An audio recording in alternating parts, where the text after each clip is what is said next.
नहमदुहु नुसल्ली व नुसल्लिमु अला सय्यदिना व मौलाना मुहम्मदिन सल्लल्लाहु अलैहि वसल्लम रसूलिहिन नबिय्यिल अमीनिल मकीनिल हनीनिल करीमिर रऊफिर रहीम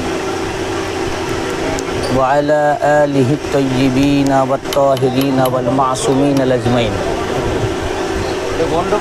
खुसूसन अला सय्यदिनल गौसिल आज़म अला जद्दिही नबीना व अलैहिस्सलातु वस्सलाम फ़क़द क़ाल अल्लाहु तबारक व तआला फ़िल क़ुरआनिल मजीद वल फ़ुरक़ानिल हमीद फ़अऊज़ु बिल्लाहि मिनश शैतानिर रजीम बिस्मिल्लाहिर रहमानिर रहीम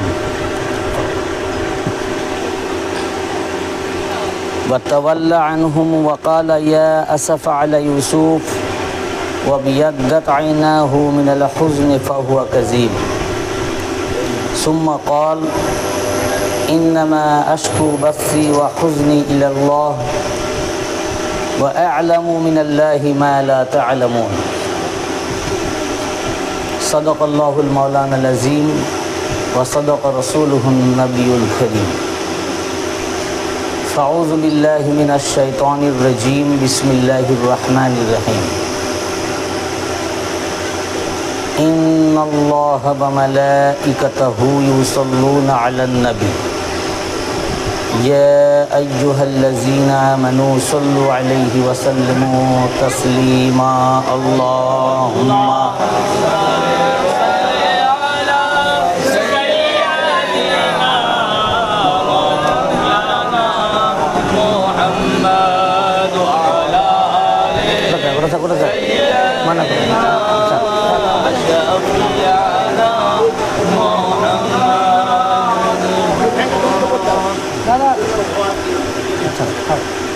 अल्लाहुम्मा सल्ली अला सय्यदिना मौलाना मुहम्मद व अला आलि सय्यदिना शफीअना मुहम्मद। मुअज़्ज़ज़ सामीन किराम, उपस्थित समस्त आशिकान मुस्तफ़ा मुहिब्बान अहले बैत किराम व गोलामान हजरत गौस आज़म, खास करे आमार सकल पीर भाई ও पीर বোন, এছাড়া এখানে উপস্থিত এবং অনলাইন লাইভ টেলিকাস্টের মাধ্যমে দূর থেকে সকল সুধীবৃন্দ, আপনাদের প্রত্যেককে জানাই আমার পক্ষ থেকে সৈয়দুশ শুহাদা শহীদে কারবালা सैयदना हजरत इमाम हुसैन अलैहिस्सलाम पाकेर शाहादत पाकेर समबेदना एवं जानाई अस्सलामु आलैकुम व रहमतुल्लाहि व बाराकातुहु। आज के मुर्शिदाबाद जिलार ए सालारे इमामबाड़ा पाक चत्वरे सैयदुश शुहादा शहीद करबला सैयदना हजरत इमाम हुसैन अलैहिस्सलाम पाकेर शाहादात पाकेर स्मरणे ए जिक्रे शाहादाते इमाम हुसैन अलैहिस्सलाम ए मजलिस पाकेर आयोजन करा हयेछे। आमरा समस्त मुहिब्बिन अहले बैत पाकेर खास करे इमाम हुसैन अलैहिस्सलामेर जत मुहिब्बिन আমরা এখানে সমবেত হয়েছি ইমাম হুসাইন আলাইহিসসালাম পাকের শাহাদাত পাকের ইয়াদগার পালনের জন্য। আমরা আপনাদের কাছে এখানে এসেছি এবং আমার তরফ থেকে হুমায়ুন ভাইকেও আমরা বলেছিলাম যে এখানে শুধু আমাদের পীর ভাইদেরকে আহ্বান করলে হবে না, এখানে জাতি ধর্ম নির্বিশেষে সকল মানুষকে এখানে আহ্বান করতে হবে। বিশেষ করে যত আমার মুসলমান ভাই আছে সবাই এখানে আসবেন, কারণ সব মানুষ এখানে আসবেন তবেই তো তাদের কাছে আমাদের মেসেজ আমরা পৌঁছাতে পারবো। শুধু যদি আমার পীর ভাইকে আমি ডাকি তাহলে পীর ভাই তো জানেন, পীর ভাই তো মানেন, পীর ভাইয়ের বাইরে যারা আছেন তাদের কাছে আমরা যে কাজ করি এগুলো যে সত্য এবং এগুলো হক এবং কোরআন হাদিসে রয়েছে, এগুলো আমরা বুঝাবো কী করে? এই জন্য আমাদের মজলিসটা কোনো সীমাবদ্ধ নয়, মানে একটা শ্রেণীর মধ্যে। আমাদের এখানে বেরেলভিও আসবে, দেওবন্দ ভাইয়েরাও আসবে, লামাঝাবি ভাইয়েরাও আসবে, আহলে হাদিসও আসবে, ওয়াহাবি আসবে, জামাত ইসলামী আসবে, তাবলিগ জামাত আসবে, হিন্দু ভাইরাও আসবেন। সবাই আসবেন, তবেই তো তাদের কাছে আমাদের মেসেজ পৌঁছাবো, তাই না? আর আমরা যে কোরআন হাদিস মোতাবেক যে আমরা এই আমল করি, এটা তারা বুঝবে কি করে তারা না আসলে? এই জন্য আমি আমার মজলিসে সবাইকে আসতে বলি। কারণ মুসলমান যত ভাই, আমার কাছে কোনো জাতিভেদ নাই। ইয়ে বেরেলি, ও দেওবন্দি, ওয়াহাবি, ও লামাঝাবি, এটা আমাদের দরবার পাকে নাই। আমার হুজুর পাক যখন আসেন, তো কোনো লোক যখন জিয়ারতে আসে, হুজুর পাক জিজ্ঞেস করেন না তুমি বেরেলি, না তুমি দেওবন্দি, না তুমি মুসলমান, না তুমি হিন্দু। আমার হুজুর পাকের কাছে বেরেলিও যাবে, দেওবন্দিও যাবে, ওয়াহাবিও যাবে এবং হিন্দু ভাইরাও যাবে না। সবারই নাজাতের জন্য তো ইনারা। আল্লাহ রসুল সাল্লাল্লাহু আলাইহি ওয়াসাল্লাম যে তাবলীগ করেছিলেন কাদের মাঝে? তখন তো মুসলমানই ছিল না। মুসলমান যদি সবাই থাকতো তাহলে তো তাবলীগের দরকার ছিল না। উনি গায়ের মুসলিম, কাফির ও মুশরিকদের মাঝে তাবলীগ করলেন, তাই না? এই কারণে আমার কাছে সবাই আমার ভাই। বেরেলিও যারা আছেন তারাও আমার ভাই, দেওবন্দিও আমার ভাই, ওয়াহাবিও আমার ভাই, লামাঝাবিও আমাদের ভাই। কাজেই আমি আপনাদের সবাইকে বলবো, আপনারা আসেন, আপনারা শুনেন। আমরা যা কিছু বলবো প্রত্যেকটা আমরা কোরআন এবং হাদিস থেকে বলবো। আপনারা প্রয়োজন হলে নোট ডাউন করেন। আজকালকার উন্নত যুগ, আপনারা প্রয়োজন হলে রেকর্ডও করতে পারেন। আপনারা রেকর্ড না করলেও আমাদের লাইভ টেলিকাস্ট হচ্ছে, ইউটিউবে যাচ্ছে, ইউটিউব থেকে দেখেন, দেখে আপনারা পেজ নোট করেন। হাদিস শরীফের বা কোরআন শরীফ থেকে আয়াত আমরা বললে যদি আপনারা না পান, আপনি আমাকে বলেন যে আমি পাচ্ছি না, আমি সঙ্গে সঙ্গে আপনাদেরকে খুলে দেখিয়ে দেবো। আমি স্টেজে সবসময় ডকুমেন্ট নিয়ে যাই। এই যে দেখছেন না ট্যাবটা রেখেছি, এখানে কয়েক হাজার হাদিস ও তাফসিরের কিতাব আছে। এই জন্য যদি কোনো আলেম দেখতে আসেন, আমি বার করে দেবো, আপনি পড়বেন, পড়ে শোনাবেন। আমি সবাইকেই ভালোবাসি, কারণ আমার যে লেখাপড়া, পড়াশোনা আমি সবারই কাছেই পড়েছি, সব জায়গায় আমি গেছি। আমি বেরেলভিদের কাছেও পড়েছি, দেওবন্দের কাছেও পড়েছি। আমার যিনি আরবি টিচার ছিলেন, দারুল উলুম দেওবন্দের, উনি ফার্স্ট বয় ছিলেন, যেনার বাড়ি ঝাড়খণ্ড, মহেশপুর, ওনার নাম মুফতি হাসিবুল্লাহ। তারপরে আমি আহলে হাদিসের কাছেও পড়েছি, গুমানিতে বিশাল আহলে হাদিস ভাইদের মাদ্রাসা রয়েছে। সেখানে মাক্কি, মাদানি, মক্কা শরীফ থেকে ফারিক, মদিনা শরীফ থেকে, তাদের কাছেও পড়েছি। তা সেই হিসাবে বেরেলি, দেওবন্দি, আহলে হাদিস যারা আলেম রয়েছেন, এনারা আমার শিক্ষক। এই হিসাবে আমি তাদেরকে সম্মান করি, রেসপেক্ট করি। তো আমি ইনাদের কাছে পড়লাম, বেরেলির কাছেও পড়লাম, দেওবন্দিতেও পড়লাম, আহলে হাদিসেও পড়লাম, আবার আমার মুর্শিদের কাছেও পড়লাম।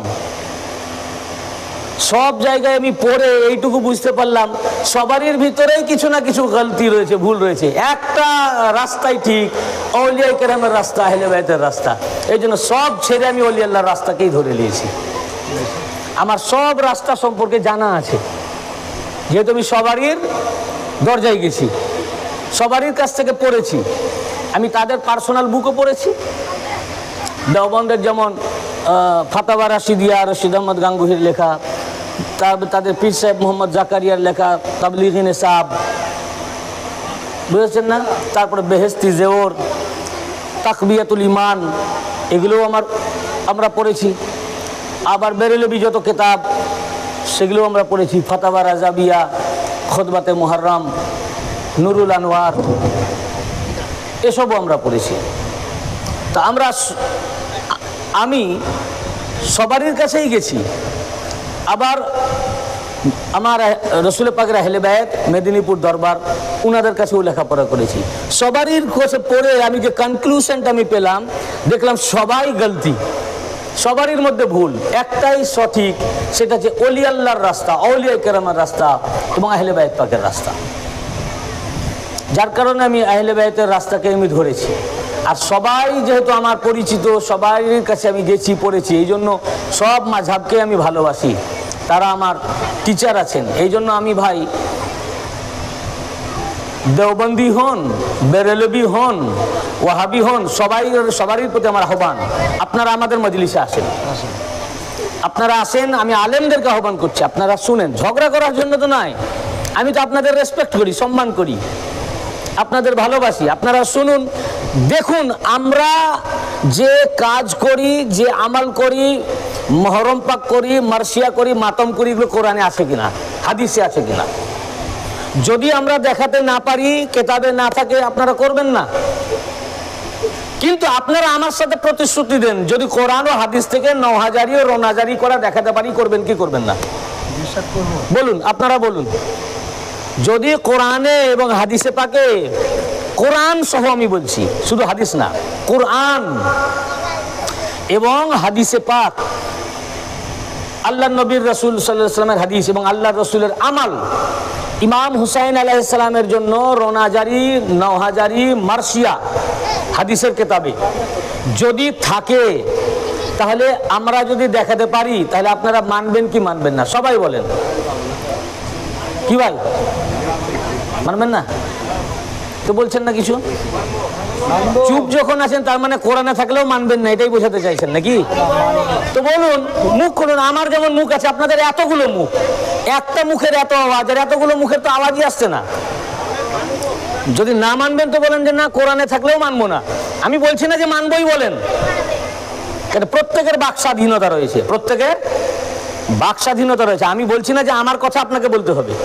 আমি আপনাদের প্রশ্ন করছি যে কোরআন পাকে যদি রোনাজারি করার কথা এবং হাদিসে পাকে নওহাজারির কথা এবং ইমাম পাকের জন্য মার্সিয়া মাতমের কথা হাদিসে যদি থাকে, আল্লাহ নবী যদি করে থাকেন, তো আপনারা করবেন কি করবেন না? এই শর্তে আমি সব আলেমকে ডাকতেছি। আজ আমি কোরআন থেকেই দেখাবো এবং হাদিসে পাক থেকে দেখাবো। আজ মেদিনীপুর, আমি এসেছি মেদিনীপুর দরবার পাকের পক্ষ থেকে। আমি মেদিনীপুর দরবারের গোলাম, ওখানকার খাদেম ও গোলাম, আমি দাস। আমি সেখান থেকে এসেছি। মেদিনীপুর দরবারে যেটা হয়, আজ যে আমাদের উপর আপনারা ফতোয়া দেন, সব কোরআন হাদিসের বাইরে। ফতোয়া দেওয়ার সময় কি একবার কোরআন থেকে আপনারা আয়াত উল্লেখ করেন, হাদিস শরীফ কোট করেন? আপনাদের বক্তব্যে যখন মহরম পাকের বিরুদ্ধে বলেন, একটা আপনারা হাদিস শরীফ কোট করে বলেন? আজ আমরা হাদিস শরীফ থেকে দেখাবো। আপনারা যেটা করেন, সালারবাসী, মেদিনীপুর দরবারের ভক্ত মুরিদগণ এবং আহলে বাইতকে মান্যওয়ালাগণ বা অন্যান্য আউলিয়া ইকরাম, কাদেরি হন, চিশতি হন, যে সিলসিলারি হন, আপনারা যারা করেন, আপনারা হকের উপরে রয়েছেন। এ কথা যদি আমরা কোরআন হাদিস থেকে দেখাতে না পারি, আপনাদেরকে বলবো আপনারা করবেন না। আর দেখাতে পারলে করতে হবে, কি তাই না? আর এটাও আমি আপনাদেরকে বলি, আমি যে কথা বলবো, প্রত্যেকটা কোরআন শরীফ হলে কত সূরা, কোন সূরা, কত নম্বর আয়াত, আমি উদ্ধৃত করব। হাদিস পাক হলে কোন হাদিস, কোথাকার প্রিন্ট, কত খণ্ড, কত পৃষ্ঠা উল্লেখ করব।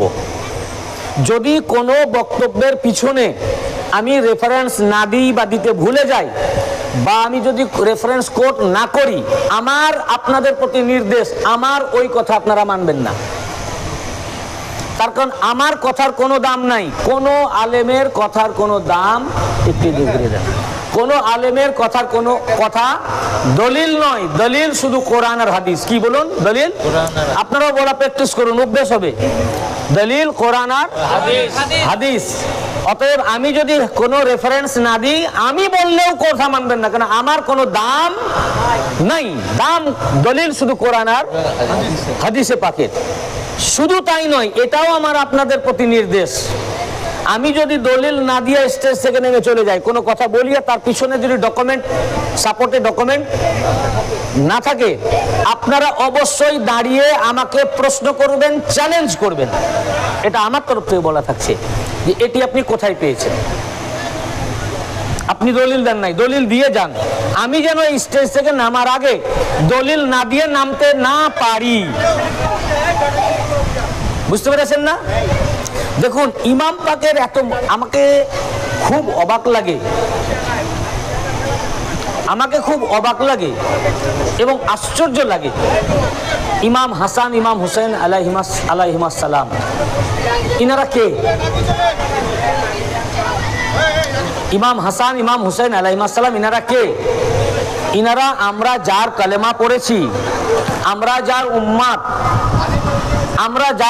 আমরা যাকে নিজের নবী মেনেছি, যার গোলাম, সেই রাসূল পাক সাল্লাল্লাহু আলাইহি ওয়াসাল্লামের পরিবার, উনার ঘরওয়ালা, উনার নওয়াসা। এবং নওয়াসা শুধু নয়, আল্লাহর নবী সবসময় বলতেন আমার বেটা। তো রাসূল পাক সাল্লাল্লাহু আলাইহি ওয়াসাল্লামের শাহজাদা যিনি, ঘরে পরিবারের লোক যিনি, তাদের মুহাব্বতের জন্য, তাদের মুসিবতে আমরা রোনাজারি করব, এর জন্য দলিল লাগে? এর জন্য দলিল চাওয়াটাই তো ইমানের কমজোরি, যদিও দলিল রয়েছে।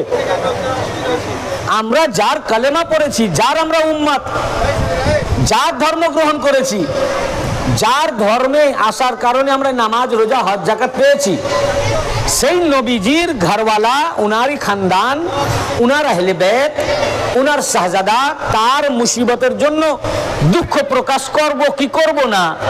তার মুসিবতে, আল্লাহর নবীর পরিবারের মুসিবতে, আল্লাহর নবীর ঘরওয়ালার মুসিবতে আমরা শোকাহত হব কি হব না? এর জন্য কি ভাই দলিল লাগে বলুন? এর জন্য দলিল চাওয়াটাই ইমানের কমজোরি। আমরা নবীজিকে মুহাব্বত করি, নবীজির পরিবারের ঘরের খুশিতে আমরাও খুশি, আর নবী পাকের পরিবারের দুঃখে আমরাও দুঃখিত, এই ইমান। এর জন্য ডকুমেন্ট লাগে না, যদিও ডকুমেন্ট রয়েছে, আমাদেরকে ডকুমেন্ট দিতে হচ্ছে, এবং আল্লাহর নবী আগে থেকে ডকুমেন্ট তৈরি করে গেছেন আমাদের মতো অকৃতজ্ঞ উম্মতের জন্য, যে এক শ্রেণী উম্মত মানবে না। আরে ইমাম পাকদের মর্যাদা কি? আপনারা কার মজলিসে এসেছেন? ইমাম পাক কে? হু ইজ ইমাম পাক? ইমাম পাকটা ইমাম হুসাইন ইমাম হাসান, ইনারা কে? ইনাদের মর্যাদা কি? আল্লাহ রাসূল সাল্লাল্লাহু আলাইহি ওয়া সাল্লাম ইরশাদ ফরমিয়েছেন, যা ইমাম তিরমিজি বর্ণনা করেছেন। ইমাম তিরমিজি শরীফের দ্বিতীয় খণ্ডের দারুল উলুম দেওবন্দ প্রিন্টের, কোথাকার প্রিন্ট? দেওবন্দ প্রিন্ট। তিরমিজি শরীফের দ্বিতীয় খণ্ডের 218 পৃষ্ঠা, দেওবন্দ প্রিন্ট। এই হাদিসের রাবি আবু সাঈদ খুদরি রাদিয়াল্লাহু আনহু। প্রত্যেক মাদ্রাসায় হাদিস পড়ানো হয়, দার্স দেওয়া হয়। কিতাব মিলিয়ে দেখেন, পৃষ্ঠা যদি ভুল হয় তাও আমার চ্যালেঞ্জ। যদি আপনি খুলেন, খুঁজে না পান, স্টেজে আমার কাছে নিয়ে আসেন, আমি সঙ্গে সঙ্গে খুলে দিব, আপনি পড়ে শোনাবেন মানুষকে। দারুল উলুম দেওবন্দ প্রিন্ট, তিরমিজি শরীফের দ্বিতীয় খণ্ডের 218 পৃষ্ঠা।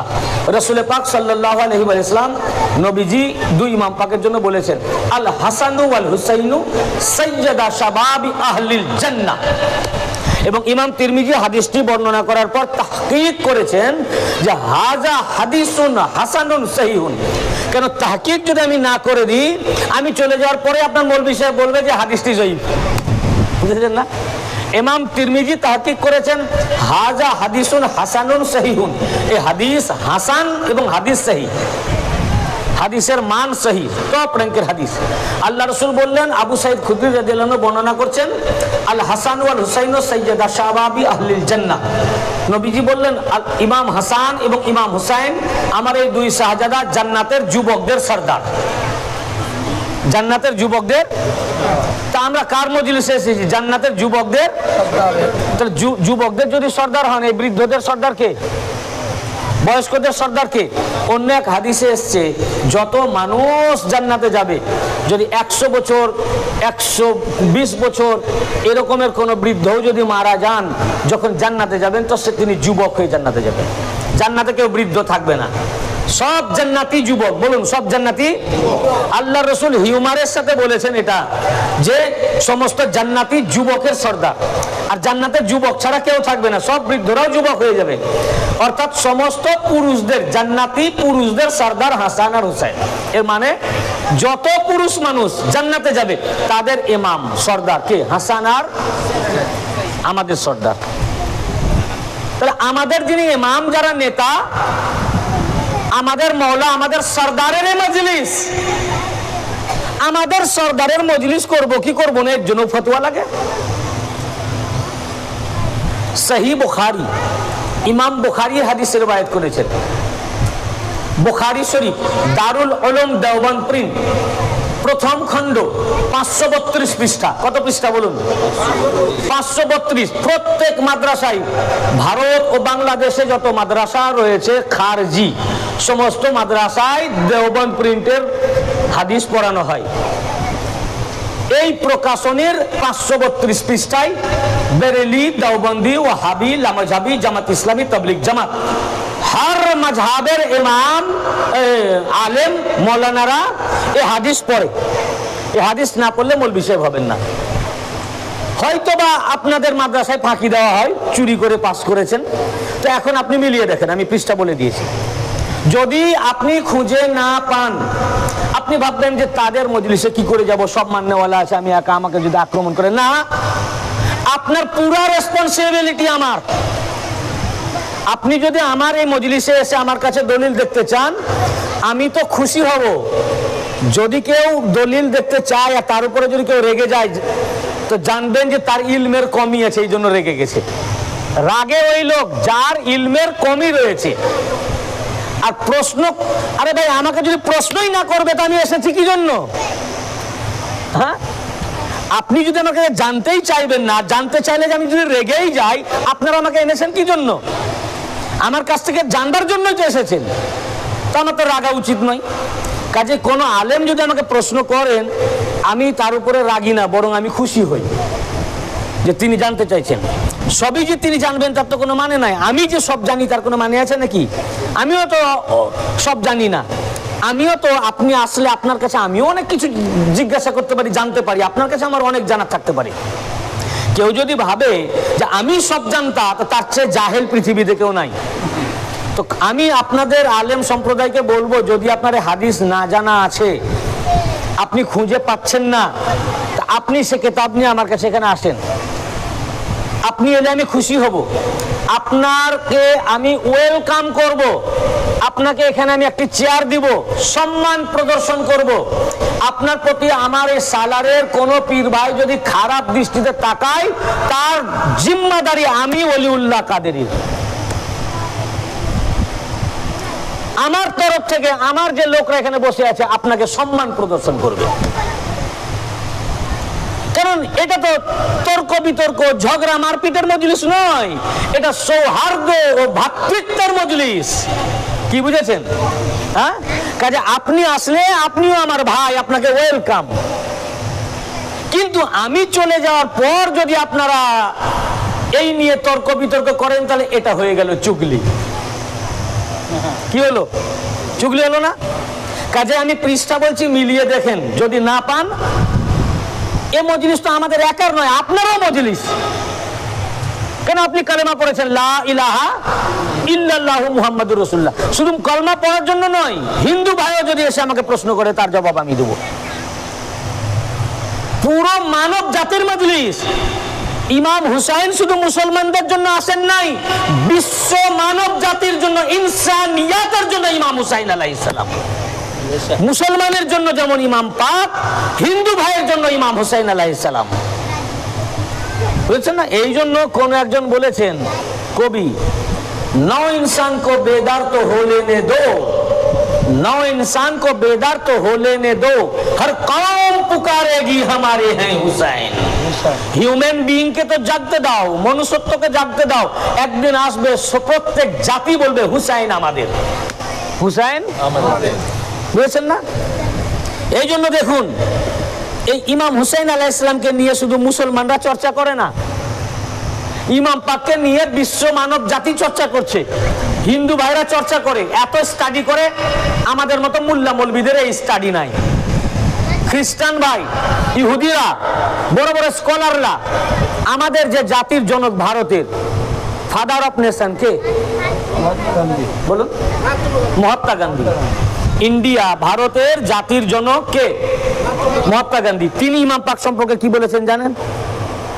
তিনি বলেন যে আমি ইমাম হুসাইন আলাইহিস সালামের শাহাদাত এবং সর্বোচ্চ আত্মত্যাগের অকণ্ঠ প্রশংসা করি, কারণ তিনি নিজের সন্তানদের এমনকি সমগ্র পরিবারের পিপাসা ও মৃত্যুর যন্ত্রণাকে মেনে নিয়েছেন, তবুও অত্যাচারী শাসকের কাছে মাথা নত করেননি।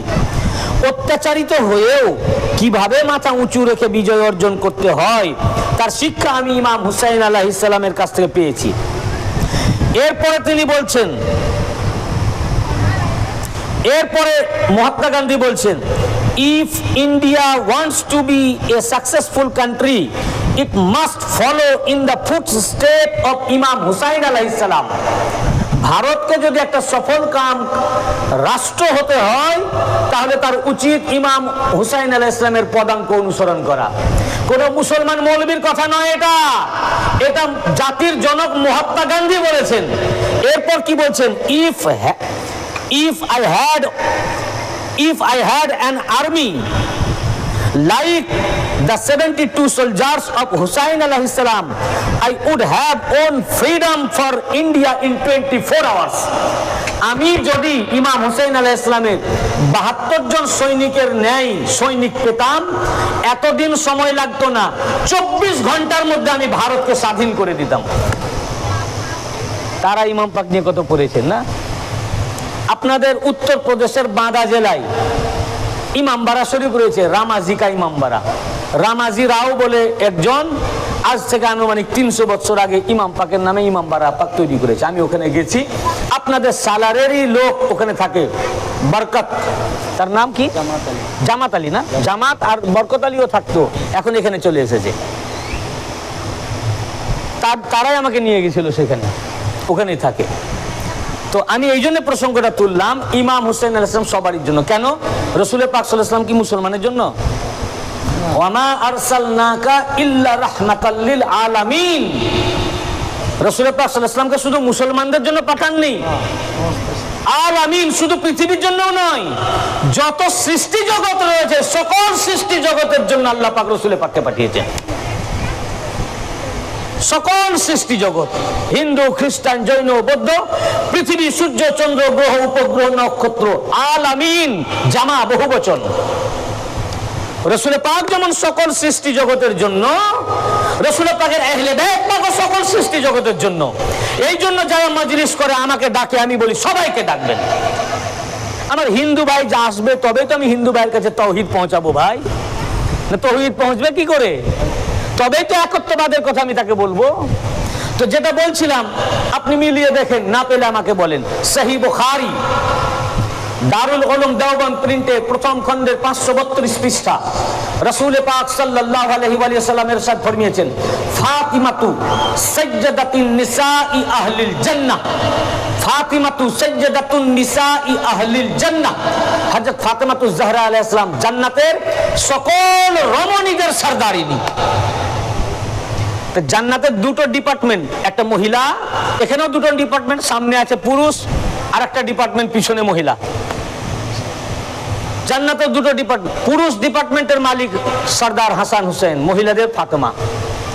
তিরমিজি শরীফের দ্বিতীয় খণ্ডের 213 পৃষ্ঠা, 200, দারুল উলুম দেওবন্দ প্রিন্ট 213 পৃষ্ঠার মধ্যে আল্লাহ রাসূল সাল্লাল্লাহু আলাইহি ওয়া সাল্লাম ইরশাদ ফরমিয়েছেন, মান কুনতু মাওলাহু ফাআলিয়ুন মাওলাহু, আমি যার মাওলা আলী তার মাওলা।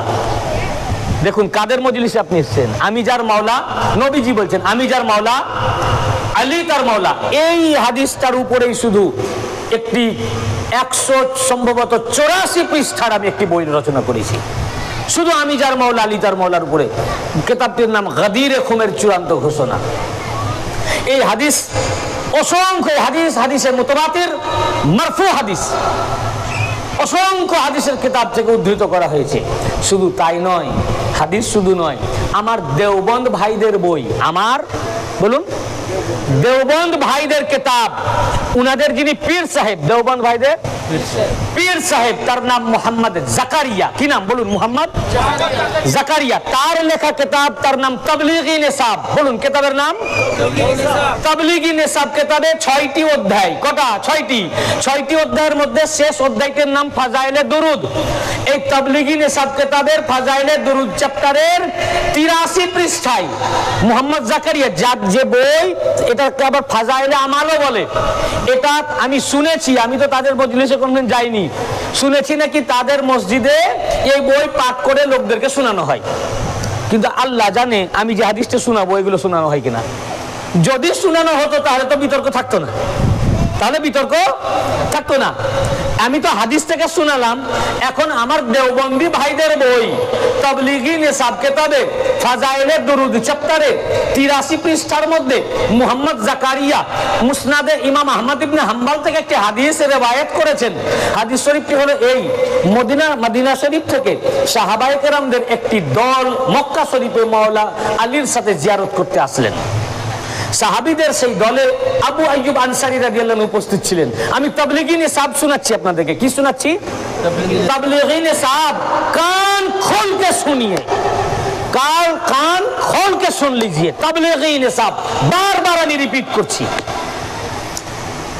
সেই সাহাবীগণ এসে আবু আইয়ুব আনসারী রাদিয়াল্লাহু আনহু সহ যার ঘরে হিজরত করার সময় আল্লাহ রাসূল যার ঘরে এসে তাশরীফ এনেছিলেন মক্কা শরীফ থেকে মদিনা শরীফ হিজরত করার সময়, তিনি সহ সাহাবীর একটা দল, তারা এসে মাওলা আলীকে বলেন, আসসালামু আলাইকা ইয়া মাওলানা। আপনারা যখন আমাদেরকে সালাম দেন কি বলেন? আসসালামু আলাইকুম। ও কা বলেন না তো, আসসালামু আলাইকুম। আরে তাবলীগি নিসাবে দেখেন সকল মানুষের জন্য আসসালামু আলাইকুম, আর একমাত্র আল্লাহর নবীর জন্য আসসালামু আলাইকা, আর মাওলা আলীর জন্য আসসালামু আলাইকা। তাবলীগি নিসাবে তোমাদের পীর সাহেব তক আলী ও রাসূলুল্লাহর মধ্যে পার্থক্য করেন নাই। আল্লাহর রাসূলের জন্য যে লফজ ইউজ করেছেন সেটা তাবলীগি নিসাবে মাওলা আলীর জন্য ব্যবহার করা আছে। বুঝেছেন না? তো বললেন আসসালামু আলাইকা ইয়া মাওলানা, হে আমাদের মাওলা আপনার উপরে সালাম। যখন বলেন হে আমাদের মাওলা আপনার উপর আমাদের সালাম, তখন মাওলা আলী আলাইহিস সালাম তাদেরকে পরীক্ষা করার জন্য জিজ্ঞাসা করলেন, তোমরা মদিনাবাসী, আমি কুফাবাসী, কাইফা আকুনু মাওলাকুম, আমি তোমাদের মাওলা কি করে হলাম? সবাই সকল সাহাবী বলে উঠলেন, ইয়ে তাবলীগি নিসাব। আমি তাবলীগি নিসাব শোনাচ্ছি আপনাদের। যদি তাবলীগি নিসাবে আপনি খুঁজে পাচ্ছেন না, নিয়ে আসুন আমার কাছে তাবলীগি নিসাব। তাবলীগি নিসাব নিয়ে আসুন। আল্লাহ রাসূল সাল্লাল্লাহু আলাইহি তাবলীগি নিসাব সাহাবায়ে কেরামগণ বলে উঠলেন, উচ্চস্বরে বলে উঠলেন, সামি'না রাসূলুল্লাহি সাল্লাল্লাহু আলাইহি ওয়া আলিহি ওয়াসাল্লাম ইয়াওমা গাদিরহুম ইয়াকুলু মান কুনতু মাওলাহু ফাআলিয়ুন মাওলাহু। সকল সাহাবী বলে উঠলেন, আমরা রাসূলুল্লাহ সাল্লাল্লাহু আলাইহি ওয়া আলিহি ওয়াসাল্লামের নিকট গাদিরে খুমের দিন উনার কাছ থেকে শুনেছি নিজের কানে, ইয়াকুলু আল্লাহর নবী বলতেছেন, মান কুনতু মাওলাহু ফাআলিয়ুন মাওলাহু, আমি যার যার মাওলা আলী তার তার মাওলা। আরে ভাই তাবলীগি নিসাব কিতাবে দেওবন্দের কিতাবে আমি মাওলা আলী মাওলা। হায়দারি আলী আরে শহীদ আরে শহীদ আরে তাকবীর। ভাই আপনারা কোরআন হাদিস পড়েন না, অন্তত আপনাদের লেখা বইটা একটু ভালো করে পড়ুন। কি আপনারা কোরআন হাদিস পড়েন না, অন্তত আপনারা যে বই প্রতিদিন আসরবাদ লোকদেরকে পড়া শোনাচ্ছেন, এটা পুরাপুরি পড়ে শোনান। অন্তত আপনারা একটু নিজেদের বইটাও তো অন্তত পড়েন। আপনাদের বইয়েই লেখা আছে আলী মাওলা, আলী মাওলা, আলী মাওলা। আমরা আলী মাওলা বললেই দোষ। যদি আলী মাওলা বললে এটা যদি শিরক হয়, বেদাত হয়, সর্বপ্রথম বেদাত তাহলে আপনার পীর সাহেব মোহাম্মদ জাকারিয়া করেছে তার বইয়ে লিখে। বুঝতে পেরেছেন না? কিতাব পড়েন ভাই, লেখাপড়া করেন, করে তর্ক করেন। তো আল্লাহ রাসূল সাল্লাল্লাহু আলাইহি ওয়াসাল্লাম কি বললেন? দুই শাহজাদা পাকের জন্য বললেন হাসান হুসাইন জান্নাতের সর্দার। জান্নাতের সর্দার কে? হাসান হুসাইন বলুন। আমি বলা করছি কেন? আপনাদের প্র্যাকটিস হবে। হ্যাঁ, আপনারা উত্তর দিতে পারবেন, আমি সবসময় থাকবো নাকি? তা আপনারা বলুন, জান্নাতের সর্দার কে? হাসান হুসাইন। মহিলাদের সর্দারিনী কে? এই দুই শাহজাদার আম্মা, দুই শাহজাদার আম্মা ফাতেমা। সমস্ত পুরুষদের সকল মানব জাতির মওলাকে দুই শাহজাদার আব্বা আলী। হ্যাঁ, সমস্ত নবীদের সর্দারকে দুই শাহজাদার নানা মুহাম্মদ মুস্তাফা সাল্লাল্লাহু আলাইহি ওয়াসাল্লাম। তো জান্নাতের মালিক হাসান হুসাইন শাহজাদা, জান্নাতের মালিক তাদের মা আম্মা জান, জান্নাতের মালিক মোমিনদের মওলা তার আব্বা, সমস্ত নবীদের সর্দার তার নানা, তো নিজে দুই শাহজাদা মালিক, আম্মা मालिक, बाबा मालिक, नाना मालिक, तो जन्नतेर एक घर वाला है तो जन्नत के मालिक वो वारिस है। तो जन्नत बांटने वाले पाक पंजतन अतहार अली फातिमा हसन हुसैन मोहम्मद मुस्तफा सल्लल्लाहु अलैहि वसल्लम, ইনারাই তো জান্নাতের মালিক। তো যারা জান্নাতের মালিক আল্লাহ আল্লাহ রাসূল করেছেন, তো জান্নাত ওয়ালাদেরকে বাদ দিয়ে কি জান্নাত যাওয়া সম্ভব? এই জান্নাত ওয়ালাদের বিরুদ্ধে যারা বলেন, যদি কেউ বলেন সে আর তারপরেও জান্নাতে যাওয়ার আশা রাখে, আপনারা তাহলে কাদের মজলিসে এসেছেন? জান্নাত ওয়ালাদের, জান্নাতের সরদারের, জান্নাতের নেতাদের মজলিসে এসেছেন। জান্নাতে কি ফেরেশতা, জান্নাতে কি ওলি আল্লাহ জান্নাত যাবেন না? তারা জান্নাত যাবেন। সাহাবায়ে মুহাক্কিকিন জান্নাত যাবেন না? তারা জান্নাত যাবেন। জান্নাতে কি সমস্ত নবী পয়গম্বর জান্নাত যাবেন না? তারা জান্নাতে যাবেন। हर पैगंबर जन्नत जाবেন, কিন্তু কোন নবী জান্নাতে সরদারি করবেন না। সব পয়গম্বর জান্নাতে যাবেন। আল্লাহর হুকুমে আল্লাহ রাসূল বলছেন জান্নাতে সব নবীদেরও সরদার হাসান আর হুসাইন। যে নবীদেরও সরদার হাসান হুসাইন, তাদের এই মজলিস, তাদের মুসিবতে আমরা কাঁদলেই ফতোয়া। আমার বাবা মারা গেলে তো আমি কাঁদি, মা মারা গেলে কাঁদি, ভাই মারা গেলে কাঁদি, ছেলে মারা গেলে কাঁদি। যে বাপ মা ভাই বোন আমার আল আওলাদ ঘরের কিছুই আসতো না, ইমাম হুসাইন আলাইহিস সালামের যদি শাহাদাত না হতো কিছুই থাকতো না। বুঝতে পেরেছেন না? আরো দেখুন হাদিসে পাকের আলফাজের দিকে লক্ষ্য করুন।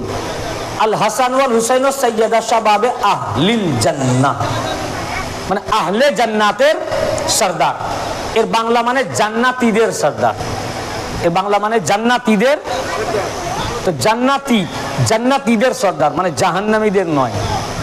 যারা জান্নাতি তাদের সরদার, যারা জান্নাতি তাদের সরদার, মানে যারা উনাকে সরদার মানে তারা জান্নাতি। উল্টো দিক থেকে বললে কি হয়? জান্নাতীদের উনি সরদার, মানে যারা সরদার মানে তারা, যারা উনাকে সরদার মানে তারা জান্নাতি, যারা সরদার মানে না ওরা জান্নাতি না। দুনিয়াতে আল্লাহ পাক আল্লাহ রাসূল দেখিয়ে দিয়েছেন, দুনিয়াতেই বোঝা যাবে কারা জান্নাতি কারা জান্নাতি নয়। দেখো কারা কারা ইমাম পাককে ইমাম মানে, নেতা মানে, মাওলা মানে, সরদার মানে, এরা জান্নাতি গ্রুপ। কারা কারা ওনাকে ইমাম মানে না, সরদার মানে না, নেতা মানে না, ওরা জান্নাতি নয়, ওরা জাহান্নামী দল। এই হাদিসে পাকের আলফাজ বুঝতে পেরেছেন না? তো ইনাদের জন্য যদি আমরা রোনাজারি করি তো বলে হারাম, এ বেদাত, বলে কাঁদা যাবে না। কেউ কেউ বলছে কাঁদাই যাবে না, কাঁদার কোনো হাদিস নাই। শুনুন কতগুলো মতবাদ। কেউ বলছে মুহররম পাকের মাসে শোক প্রকাশ করা যাবে না, দুঃখ করা যাবে না, আজকে আনন্দ করো, বিরিয়ানি খাও, খুশি করো। আবার কিছু লোক বলছে যে না, কাঁদা যাবে, 3 দিনের বেশি কাঁদা যাবে না। আচ্ছা ভাই বলেন তো, আপনার বাড়িতে বলছে 3 দিনের বেশি কান্না করা হারাম। আপনার বাড়িতে যদি 7 বছরের একটা বাচ্চা মারা যায় আকস্মিক ভাবে, অ্যাক্সিডেন্টলি, তো আপনার কান্না কি 3 দিন সীমাবদ্ধ থাকে? তাহলে আপনি কি করবেন? যে 3 দিনের বেশি কান্না হারাম, 3 দিন বাচ্চার জন্য কাঁদলেন, 4র্থ দিনে আনন্দ ফুর্তি করতে লাগলেন। কেন কান্না যাবে না, শোক করা যাবে না? কেউ করে। আরে ভাই ইসলাম কঠোর নয়। তাই যদি হারাম হয়, কোন মানুষ লোক বাড়িতে মারা গেলে 3 দিনের বেশি এমন কোন বাড়ি আছে যে তারপরেও শোক করে না?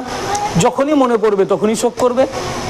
এমনকি 10 বছর বাদও আপনার যে বাচ্চা মারা গেছে, বাক্স খুলতে গিয়ে তার যদি ওই ধরেন ছোট্ট কাপড়টা, লাল রঙের কাপড় বেরিয়ে গেল, মা যখন কাপড় খুঁজতে গিয়ে হাতে যখন কাপড়টা পড়লো, আহ করে উঠবে, আমার বাচ্চা 10 বছর আগে মারা গেছে, ইয়াদগার পালন হবে। এমন কোন মূল্যও নাই যে তার বাড়িতে বাচ্চা মারা গেলে 3 দিনের বেশি ও শোক করে না, কাঁদে না। তাহলে প্রত্যেক মৌলবি তো হারাম করে। তাহলে এগুলো সব বানোয়াট। কোরআন দেখুন, কোরআনে পাক দেখুন, আল্লাহ পাক সাফকাত পছন্দ করেন, হুকুম করেন, ভালোবাসা। আর ভালোবাসাটাই কান্না হয়ে বার হয়। ভালোবাসা থাকলে কান্না হবে, ভালোবাসা না থাকলে কান্না হবে না। ভালোবাসা হলে দুঃখে, কারো মুসিবতে, আমার মুসিবতে আপনি শোকাহত হবেন যদি আপনি আমাকে ভালোবেসে থাকেন। আর ভালোবাসা না থাকলে আপনার শোকাহত হবে না। কোরআনে প্রথম আমি কোরআন থেকে আপনাদের দলিল দিই। কোরআনে পাক পয়গম্বর ইয়াকুব আলাইহিস সালাম শুনুন, আজকে আমরা যারা বলে যে কান্না করিও না, ইয়াকুব আলাইহিস সালাম পয়গম্বর, আল্লাহর নবী, উনার ছেলে ইউসুফ আলাইহিস সালাম হারিয়ে গেছিলেন। অনেক বড় হিস্ট্রি রয়েছে। তার 11 ভাই, তারা উনাকে গুম করে দিয়েছিলেন এবং তারা বলেছিলেন উনার ইন্তেকাল হয়ে গেছে, কিন্তু পয়গম্বর ইয়াকুব আলাইহিস সালাম জানেন যে ইন্তেকাল হয়নি। এটা একটু দিয়ে ঘুরিয়ে সামান্য। তো এখন ইয়াকুব আলাইহিস সালাম ইউসুফ আলাইহিস সালামের বিরহে কান্নাকাটি করতেন, এত কাঁদতেন যে কাঁদতে কাঁদতে কাঁদতে কাঁদতে তাফসীরের কিতাবে এসেছে সূরা ইউসুফ আয়াত নাম্বার 84, 84 নম্বর আয়াত। উনি গ্রামের বাইরে একটা, এই যে বাচ্চা কথা বলবে না, গ্রামের বাইরে একটি ঘর তৈরি করেছিলেন। সেই ঘরে একাই বসে বসে কাঁদতেন। এই ঘরটিকে বলা হতো বাইতুল হুজুন। বাইতুল হুজুন মানে কান্নার ঘর। এই যে ইয়াকুব আলাইহিস সালাম একটা ঘর তৈরি করেছিলেন, এটাকে বলে ইমামবাড়া। আমরাও ইমামবাড়া নির্মাণ করেছি, এটা আমাদের বাইতুল হুজুন। ইমামবাড়া শরীফকে বলা হয় বাইতুল হুজুন মানে কান্নার ঘর। এখানে আমরা ইমাম পাকের নামে, ওটা ইউসুফ আলাইহিস সালামের নামে ইয়াকুব নবী করেছিলেন, এটা ইমাম পাকের নামে। সেই ঘরে কাঁদতেন 1 বছর, 2 বছর, 3 বছর। তাফসীরে এসেছে 40 বছর এবং আল্লামা সিউতি বা আরো অন্যান্য মুফাসসিরিনে কেরাম এক রিওয়ায়াতে 80 বছর কেঁদেছেন। এত কেঁদেছেন, এত কেঁদেছেন, কোরআন পাকে আয়াত পাকে এসেছে যে ওনার 2 চোখ অন্ধ হয়ে গেছিল। 2 চোখ। আমরা ইমাম পাকের নামে কাঁদি, আমাদের চোখ অন্ধ হয়নি। ইয়াকুব নবীর মতো আমরা কাঁদতে পারি না। এবং শুধু অন্ধ নয়, 2 চোখ সাদা হয়ে গেছিল। সাদা শব্দ করে নেছে, আমি আসছি। তখন যারা ইউসুফ আলাইহিস সালামের বিরুদ্ধে ছিলেন তারা ইয়াকুব আলাইহিস সালামকে বলছেন, আর কাঁদার কি দরকার, এতদিন হয়ে গেল, এত বছর হয়ে গেল, 80 বছর হয়ে গেল, এখন স্বাভাবিক হন। আপনি আল্লাহর নবী, আল্লাহর পয়গম্বর, রোনাজারি বন্ধ করেন। ঠিক আমাদেরকে যেমন বলে 1400 বছর হয়ে গেছে ইমাম পাকের শহীদ হওয়া, আজ আর কাঁদার কি দরকার? যখন শহীদ হয়েছেন তারা কেঁদেছে, আর কাঁদার কি দরকার? আল্লাহ পাক আমাদেরকে যারাই প্রশ্ন করবে তার জবাব আল্লাহ কোরআনে শিখিয়ে দিয়েছেন। কিসে? সব প্রশ্নের উত্তর কোরআনে রয়েছে। ঠিক ইয়াকুব আলাইহিস সালামকে তারা বললো, আর কান্না করার কি দরকার, এত বছর হয়ে গেল, এখন ভুলে যান, আস্তে আস্তে স্বাভাবিকে আসেন, আর কান্না করতে হবে না। যে কথা ইয়াকুব আলাইহিস সালামকে বললো, তারা আল্লাহ পাক আয়াত নাজিল করেছেন কোরআন পাকে সূরা ইউসুফ আয়াত নাম্বার 84, 84 নম্বর আয়াত। আজ অ্যাপের মাধ্যমে কোরআন শরীফ পাওয়া যায়। আপনাদের মোবাইল আছে, যদি অ্যাপ আছে খুলে বার করে দেখে নেন। আল্লাহ তাআলা ইরশাদ ফরমাচ্ছেন, ওয়াতাওয়াল্লা আনহুম ওয়া ক্বালা ইয়া আসাফা আলা ইউসুফ ওয়া বিয়াদ্দাত আইনাহু মিনাল হুজন ফাহুয়া কাযীম। আল্লাহ পাক বলেন ওয়াতাওয়াল্লা আনহুম, ইয়াকুব আলাইহিস সালাম তাদের থেকে মুখ ফিরিয়ে নিলেন। যারা রোনাজারি করতে, নওহাজারি করতে ইয়াকুব আলাইহিস সালামকে বারণ করছেন, আল্লাহ ইয়াকুব পয়গম্বর নবী ইয়াকুব আলাইহিস সালাম তাদের থেকে মুখ ফিরিয়ে নিলেন। আল্লাহ এই আয়াত কেন নাজিল করলেন? ঘটনা ইয়াকুব নবী, আল্লাহ পাক মুহাম্মদ মুস্তাফার উপরে কোরআন নাজিল করছেন। কি জন্য? কোরআন শরীফের প্রথমেই আল্লাহ বলে দিয়েছেন, আলিফ লাম মিম যালিকাল কিতাবু লা রাইবা ফি হুদাল লিল মুত্তাকিন। এই কোরআন মুত্তাকিনকে হেদায়েত করার জন্য। কাকে? যে মুত্তাকিন হবে কোরআন থেকে হেদায়েত পাবে, যে মুত্তাকিন নয় ও হেদায়েত পাবে। হুদাল লিল মুত্তাকিন, সূরা ফাতিহা থেকে শুরু করে নাস পর্যন্ত প্রত্যেকটা সূরা, প্রত্যেকটা আয়াত, প্রত্যেকটা বাক্য, প্রত্যেকটা শব্দ, প্রত্যেকটা লেটার, প্রত্যেকটা অক্ষর মানুষ যারা মুত্তাকি তাকে হেদায়েত করার জন্য। প্রত্যেকটা সেন্টেন্স আমাদেরকে হেদায়েত করছে, প্রত্যেকটা অক্ষর হেদায়েত করছে। যদি কেউ ভাবে এই আয়াত হেদায়েত করে, এই আয়াত হেদায়েত করে না, ওই ঈমান থেকে খারিজ, ওই ঈমান থেকে। তো এই যে কোরআন আল্লাহ পাক আমাদের জন্য নাজিল করলেন, কি জন্য? হেদায়েতের জন্য তো নাকি? বলুন কি জন্য? হেদায়েতের জন্য। তা আল্লাহ তাআলা বলছেন, আল্লাহ বলছেন নবীজিকে, আল্লাহ বলছেন আয়াত নাজিল করে যে উম্মতকে জানিয়ে দেন ইয়াকুব আলাইহিস সালাম ইউসুফ আলাইহিস সালামের জন্য রোনাজারি করছেন, নওহা করছেন, মার্সিয়া করছেন ঘরের ভিতরে, তো তাকে তারা বলছে যে আর কান্না করার কি দরকার। তো ওয়াতাওয়াল্লানহুম, যারা ওনাকে রোনাজারি করতে নিষেধ করতেছে, কান্নাকাটি করতে নিষেধ করতেছে, 80 বছর ধরে উনি কাঁদছেন, মাতম করতে নিষেধ করছে, ইয়াকুব আলাইহিস সালাম তাদের থেকে মুখ ফিরিয়ে নিলেন। অর্থাৎ আল্লাহ আমাদেরকে জবাব শিখাচ্ছেন, হে নবী, উম্মতে মুহাম্মাদের উপরেও এইরকম সময় আসবে যারা ইমাম হুসাইন আলাইহিস সালামের জন্য রোনাজারি করবে, এদেরকেও এক শ্রেণীর মোল্লা মৌলবি রয়েছে যারা এগুলোকে হারাম বা নাজায়েজ বা বেদাত ফতোয়া দিবে। তোমরা কোরআন থেকে, পয়গম্বর ইয়াকুব আলাইহিস সালামের থেকে শিক্ষা নাও। যারা তোমাদেরকে রোনাজারি করতে নিষেধ করে, এদের থেকে মুখ ফিরিয়ে নাও। এদের থেকে মুখ ফিরিয়ে নেওয়া পয়গম্বরের সুন্নাত এবং আল্লাহর শরীয়ত, এ কোরআন। নারায়ে তাকবীর, নারায়ে রাসূলুল্লাহ, নারায়ে হায়দারি, নারায়ে গো, নারায়ে সঈদা, হযরত শেখ ইউসুফ আল কাদরি। ওয়াতাওয়াল্লা আনহুম, যারা ওনাকে রোনাজারি করতে নিষেধ করলো, ইয়া কোরআন, ইয়াকুব আলাইহিস সালাম তাদের থেকে মুখ ফিরিয়ে নিলেন। অর্থাৎ ইয়াকুব পয়গম্বর, উনি গুনাহ করেছেন, উনি হারাম করেছেন, তাতে ফতোয়া ওনার উপরে চলে যায়। পয়গম্বর যা করেন ওটা শরীয়ত হয়, ওটা তার সুন্নাত হয়। তো যারা আমাদেরকে রোনাজারি করতে, মুহররম পাকে মার্সিয়া করতে, নওহাজারি কান্নাকাটি করতে নিষেধ করে, তাদের থেকে মুখ ফিরিয়ে নেওয়া, এটা কোরআনের আয়াত, এটা নবীর সুন্নাত, পয়গম্বরের সুন্নাত, ইয়াকুব নবীর সুন্নাত। আর এই কোরআন, আর কোরআন হচ্ছে শরীয়তে মুহাম্মাদি, এ দিন। এবং শুধু মুখ ফিরাননি, এরপরে ইয়াকুব আলাইহিস সালাম কি বললেন? তাদেরকে মার্সিয়া করতে নিষেধ করছে তারা রোনাজারি করতে নিষেধ করছে।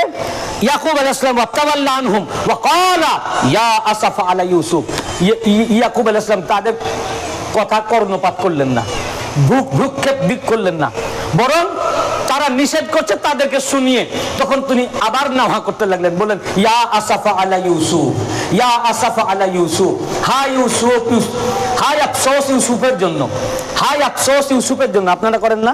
কি করেন? হাই হুসাইন, কি করেন? বলুন সবাই কি করেন?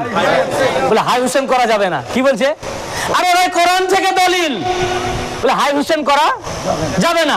ইয়াকুব আলাইহিস সালাম তাকে নিষেধ করছেন, উনি তো ইয়া আসাফা আলা ইউসুফ, ইয়া আসাফা আলা ইউসুফ, ইয়া আসাফা আলা ইউসুফ, হাই আফসোস ইউসুফের জন্য, হাই আফসোস ইউসুফের জন্য। তা হাই হাই করনা, হাই হাই করনা, হাই আফসোস করনা, হাই হাই করনা, হাই হুসাইন করনা, ये सुन्नत नबी, सुन्नत पैगंबर, ये कुरान, ये शरीयत मुहम्मदी, ये दीन, ये इस्लाम। ये कुरान সম্মত, এ কোরআন হাই হুসাইন করা, হাই হাই করা, এটা কোরআন মোতাবেক নবীরা করেছেন, মুল্লারা করে না। তো নবীদের আমল নিবেন না মুল্লার আমল নিবেন? ভাই বলেন, সবাই বলেন। নবীদের আমল নিবেন না মুল্লার আমল নিবেন? কোরআনের নির্দেশ নিবেন না মুল্লার নির্দেশ নিবেন? এ কোরআন বলছে, এ কোরআন, এ কোরআন বলছেন হাই আফসোস ইউসুফের জন্য। তার মানে হাই আফসোস করা এটা কোরআনে, বলুন, হাই আফসোস করা কোরআনে আছে, কোরআনে আছে।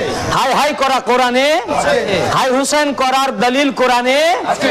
ये কোরআন সম্মত। অতএব সালারবাসী, আপনারা যারা হাই হুসাইন করেন, এটা কোরআন মোতাবেক করিতেছেন,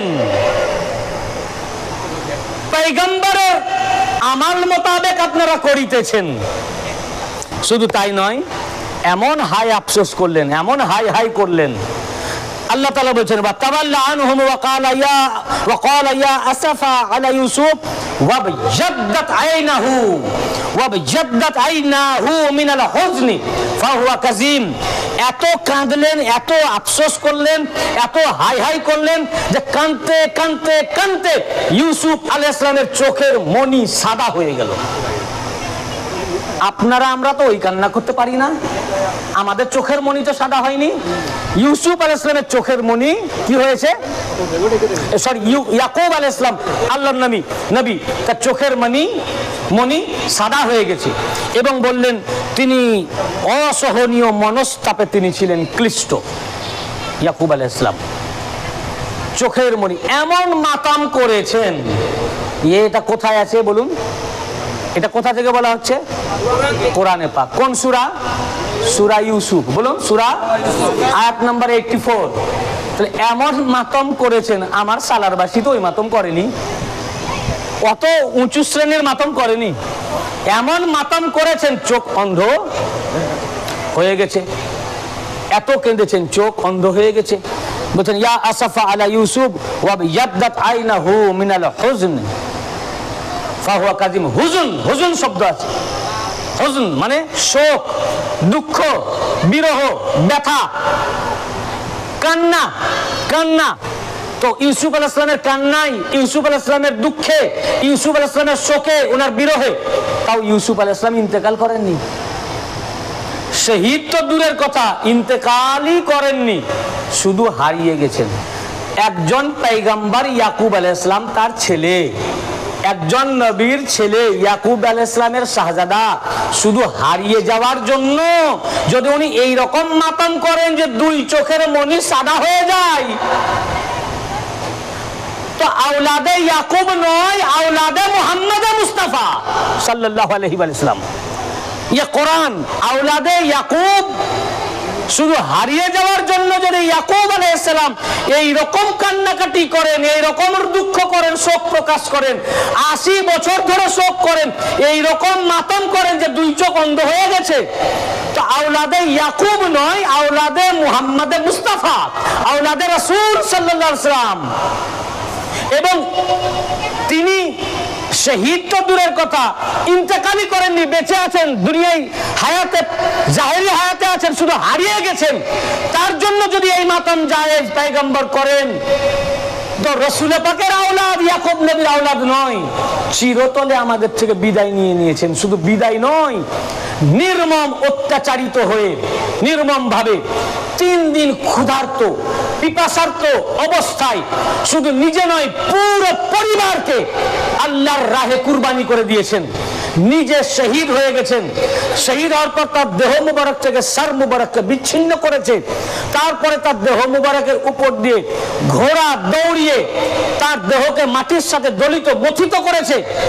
আলে নবীর পরিবার যাদেরকে সূর্য যাদের চেহারা দেখেনি তাদেরকে তাবু থেকে বার করেছে, বোরখা চাদর কেড়ে নিয়েছে, তাদেরকে কয়েদি করেছে, পিঠ মোড়া দিয়ে হাত বেঁধেছে, ঘোড়ার পিঠে চাপিয়েছে, মুহাম্মদুর রাসূলুল্লাহর পরিবারের তাবুতে আগুন লাগিয়ে দিয়েছে, নির্মম ভাবে তাদেরকে অত্যাচার করে অত্যাচারিত অবস্থায় শহীদ করেছে।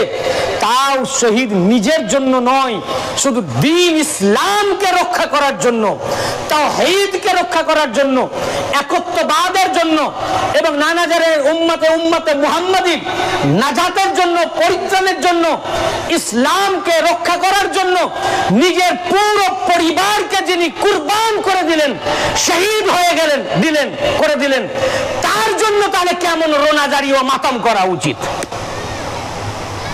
যদি আওলাদে ইয়াকুব হারিয়ে যাওয়ার জন্য ইয়াকুব আলাইহিস সালাম বেঁচে থাকার পরে এইরকম মাতম করেন, ইয়ে কোরআন আওলাদে রাসূল দ্বীন ইসলামের জন্য, নিজের জন্য নয়, নিজের জীবনকে কুরবানি দিয়ে দিলেন, তার মার্সিয়া কেমন করা উচিত? আর এই অকৃতজ্ঞ তারই উম্মত বলতেছে এ হারাম। তো হারাম ফতোয়া কার উপরে দিলেন ভাই? ফতোয়া তো কোরআনের বিরুদ্ধে গেল। কার বিরুদ্ধে গেল? কোরআনের বিরুদ্ধে গেল না? বলুন, সবাই বলুন। তো কোরআনের বিরুদ্ধে যদি ফতোয়া যায় এবং পয়গম্বর ইয়াকুব আলাইহিস সালামের বিরুদ্ধে গেল, তো নবীর বিরুদ্ধে যদি ফতোয়া যায়, কোরআনের বিরুদ্ধে ফতোয়া যে আর মুসলমান থাকে, তো ফতোয়া দেওয়ার আগে চিন্তা ভাবনা করে দেওয়া উচিত। আপনি ভাবছেন আমি মেদিনীপুর দরবারের মুড়িদানদের বিরুদ্ধে ফতোয়া দিতেছি, ফতোয়া চলে গেছে কোরআনের বিরুদ্ধে। কেন? এরা কোরআনের আমল করতেছে, কোরআনের আমল করতেছে, তো ফতোয়া কোরআনের বিরুদ্ধে চলে গেছে, আপনার ঈমান চলে গেছে। এখন আপনাকে কালেমা পড়ে নতুন করে মুসলমান হতে হবে, কালেমা পড়ে নতুন করে। যারা যারা ইমাম পাকের মুহররম পাকের বিরুদ্ধে ফতোয়া দিয়েছে প্রত্যেক মোল্লা মৌলবী যেই দেখ তার ঈমান নষ্ট হয়ে গেছে। কোরআনের বিরুদ্ধে ফতোয়া দেওয়ার কারণে এরা কোরআন অবমাননাকারী কাফির হয়ে গেছে। তাকে এখন মুসলমান হওয়ার জন্য আবার নতুন করে কালেমা পড়ে নব মুসলিম হতে হবে। সে যেহেতু মুসলমান নয়, যত বড়ই লম্বা দাড়ি থাকুক, ও ইসলাম থেকে খারিজ, ওর পিছনে নামাজ জায়েজ নাই। দাড়ি তো আবু জেহেলেরও ছিল, দাড়ি আবু জেহেলেরও ছিল, আবু লাহাবেরও ছিল। আবার আপনাদের গ্রামে দেখতে পাবেন অনেক ছাগলেরও রয়েছে। দাড়ি থাকলেই আহলে বাইতের মুহাব্বত রেখে দাড়ি রাখবেন, ওটা সুন্নাতের দাড়ি। ওটা আহলে বাইতের দুশমনি রেখে দাড়ি রাখবেন, ওটা আবু জেহেলের সুন্নাতের দাড়ি। ওটা আবু জেহেল, আবু লাহাব। আমি পরিষ্কার কথা বলি, এই জন্য হয়তো অনেকে রাগেন। রেগে লাভ নাই ভাই, আমি তো কোরআন হাদিস বলতেছি। আমার উপরে রাগ করবেন না, রাগ করেন, রাগ হলে কোরআনের উপরে রাগেন। জি আল্লাহ যা হয়েছে হয়েছে, তুমি আবার ইয়াকুব নবীর কথা বলতে কেন, এই আয়াত নাজিল করতে গেলে কেন? আল্লাহ তোমার সব কথা মেনে নিলাম, কিন্তু এই আয়াত আমরা মানতে পারলাম না। শুধু তাই নয়, ইয়াকুব আলাইহিস সালাম জবাব দিলেন। এটা হচ্ছে 86 নম্বর আয়াত। কত নম্বর আয়াত? এই আয়াত নম্বর 86। এই আয়াত কেন নাজিল করেছেন? আমাদের উপরে। এ তো ইয়াকুব নবীর উম্মতের উপরে নাজিল করেননি, ঘটনা ইয়াকুব নবীর। নাজিল করেছেন কার উপরে? রাসূল পাকের উম্মতের উপরে। কেন নাজিল করেছেন? যে এই উম্মতে মুহাম্মাদি আয়াত থেকে শিক্ষা নাও। ইয়াকুব নবী মার্সিয়া ও মাতমের বিরোধীদেরকে যেভাবে জবাব দিয়েছেন, যে কোরআনের আয়াত থেকে শিক্ষা নিয়ে তোমরা ওই জবাব দাও। কি দাও? জবাব দাও। জবাব দাও। ইয়াকুব আলাইহিস সালাম ওদেরকে জবাব দিতেছেন, ক্বালা ইন্নামা আশকু বাসি ওয়া হুজনি ইলাল্লাহ ওয়া আ'লামু মিনাল্লাহি মা লা তা'লামুন। বললেন আমি তো কেবলমাত্র আমার এই দুঃখ, আমার এই বেদনা, আমার এই কান্না, আমার অশ্রু বিসর্জন কেবলমাত্র আল্লাহর সমীপে নিবেদন করিতেছি। তোমাদেরকে বলতে যাইনি, তোমাদেরকে তো ডাকিনি যে এসো আমার সাথে ইউসুফের জন্য তোমরাও কাঁদো। আমি তো তোমাদেরকে কান্নার জন্য ডাকতে আসিনি, আমি একাই। আমার এটা ব্যথা, ইউসুফ আলাইহিস সালামের প্রতি আমার মহব্বত, তার জন্য আমি আলাদা একটা ঘর তৈরি করেছি। এই ঘরের ভিতরে আমি আমার এই দুঃখ, আমার এই কষ্ট, আমার এই ব্যথা, আমার বেদনা, আমার অশ্রু বিসর্জন, আমার কান্না কেবলমাত্র আল্লাহর সমীপে নিবেদন করিতেছি। এবং আল্লাহর তরফ থেকে আমি যা জানি তোমরা তা জানো না। কেন আমি কাঁদছি এটা আমিই জানি। আল্লাহর এটা আমার প্রতি নির্দেশ রয়েছে। আল্লাহ তাই আয়াত নাজিল করে উম্মতে মুহাম্মাদিকে শিক্ষা দিচ্ছেন, তোমাদেরকে যারা এইরকম নহাজারি মাতাম মার্সিয়া করতে নিষেধ করবে, এই আয়াত থেকে শিক্ষা নাও যে আমরাও আমাদের কান্না, হে মুল্লা তোমাদেরকে বলতেছি না আমাদের সাথে এসে কাঁদো, তোমাদেরকে কান্না আমরা শুনাইতেছি না, রাস্তায় রাস্তায় প্রদর্শন করতেছি না। ইয়াকুব আলাইহিস সালাম যখন বাইতুল হুজুন তৈরি করেছিলেন, উনার মতো আমরাও বাইতুল হুজুন ইমাম বারাপাক তৈরি করেছি। এই বাইতুল হুজুনে যারা ইমাম পাকের মুহিব্বিন ভক্ত, এই ভক্তরা মিলে ইমাম পাকের জন্য কান্নাকাটি করতেছি। এবং আমাদের এই কান্না মুল্লা মৌলবীকে শুনাইতেছি না, আমাদের এই দুঃখ, আমাদের এই ব্যথা, আমাদের এই বেদনা, আমাদের এই অশ্রু বিসর্জন আল্লাহর সমীপে নিবেদন করিতেছি। আল্লাহ পাকে আয়াত নাজিল করে শিক্ষা দিচ্ছেন। এই জন্য আমার হুজুর পাক আমার পীর ভাইদেরকে বলেন যে তোমরা যে মাতম করো দিনে করো না, মাতম রাস্তায় রাস্তায় করে বেড়ায়ও না, কারণ এটা লোককে দেখাবার জন্য না, এটা একটা ইবাদত। এটা কি? তোমরা ইমাম বারা পাকের মধ্যে গভীর রাতে, তোমার মানুষ কি লোককে দেখাবার জন্য কাঁদে নাকি? বরং লোকের সামনে শরম লাগে, সে নিজে ঘরে একা একাই কাঁদে। তাই ইমাম পাকের নামে আমরা ইমাম বারা শরীফ, বাইতুল হুজুন, ইমাম বারা পাক বাইতুল হুজুন মানে কান্নার ঘর। বলেন আমার হুজুর পাক আমাকে বলেছে যেটা তুমি বলবে, যে তোমরা ইমাম বারা পাকের মধ্যে নিজের জায়গায় কাউকে মুহররম পাকে নওহা করার জন্য তোমাকে ডাকতে হবে না। যাদের উনার প্রতি মুহাব্বত আছে তাকে বারণ করলে ও কাঁদবে, আর যাদের মুহাব্বত নাই হাজার দলিল দেখালেও করবে না। তা আমরা ইমাম বারা পাকে আমরা কান্নাকাটি করি, নওহা করি, মার্সিয়া করি, বুক চাপড়ায় মাতম করি, তাই না? তা আল্লাহ পাক বলেন ইয়াকুব আলাইহিস সালাম বলেছিলেন উনার কাছ থেকে শিক্ষা নিয়ে তোমরাও এই মুল্লাদেরকে জবাব দাও যে আমরা আমাদের এই কান্না রোনাজারি মাতাম মার্সিয়া আল্লাহর সমীপে নিবেদন করছি, তোমাদেরকে শোনাবার জন্য নয়। আল্লাহ পাক জবাবও কোরআনে শিখিয়ে দিচ্ছেন আপনাদেরকে। কাদেরকে? দেখুন কোরআনে আছে কিনা। এরপরেও বলেন হারাম নিষেধ। শুধু তাই না, এর তাফসীর দেখুন। এর তাফসীর দেখুন। আপনাদেরকে কি বিরক্ত লাগছে? হ্যাঁ, আপনাদের বিরক্ত লাগছে না তো? দেখুন এই আয়াতের তাফসীরে এ কোরআন পাকের এই আয়াতের তাফসীরে আল্লামা জালালউদ্দিন সুয়ুতি তাফসীরে দুররে মানসুর আল কাহেরা, কায়রো, মিশর প্রিন্ট, অষ্টম খণ্ডে 305 থেকে 306 পৃষ্ঠা। যদি কেউ দেখতে চান, আপনার কাছে যদি দুররে মানসুর না থাকে আমার কাছে আসবেন, এই যে ট্যাবটা রাখা আছে এখানে রয়েছে, আমি বার করে দেবো। এখন পরে শোনাচ্ছি, বারবার এগুলো নারা আরবি দেখুন, জাবারজের বিহীন। এই বইটা আমার নিজের লেখা, ইসলাম ও কারবোবালা। এটা আমি বিক্রি করি না, আমার কাছে পাওয়া যায় না। এটা কলকাতা খানকা শরীফ বা মারদাম খানকা শরীফে পাওয়া যায়।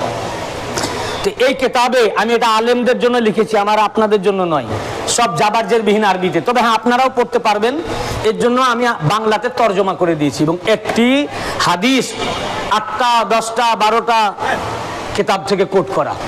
এইটি 3খানা কিতাব থেকে আল্লামা জালালউদ্দিন সুয়ুতি তাফসীরে দুররে মানসুরের মধ্যে আমি এখন পড়ে শোনাবো। যদি কেউ দেখতে আসেন কোনো সমস্যা না, আসবেন, আমি বার করে দিব, আপনি পড়ে লোককে শোনাবেন। এই কথায় আছে কিনা? আল্লামা জালালউদ্দিন সুয়ুতি, মিশর প্রিন্ট, কায়রো, অষ্টম খণ্ড 305 থেকে 356 পৃষ্ঠা, 306 পৃষ্ঠা। এবং ইমাম তাবারি তাফসীর আত-তাবারি, সবচেয়ে পুরানো তাফসীরের কিতাব। তাফসীরে তাবারিকে কোড করে সিউতিও তাফসীর করেছেন, ওর আরো অন্যান্য মুফাসসিররা। 13তম খণ্ডের বেইরুত লেবানন প্রিন্ট 49 পৃষ্ঠা। এবং ইবনে আবি হাতেম অষ্টম খণ্ড 2186 পৃষ্ঠা।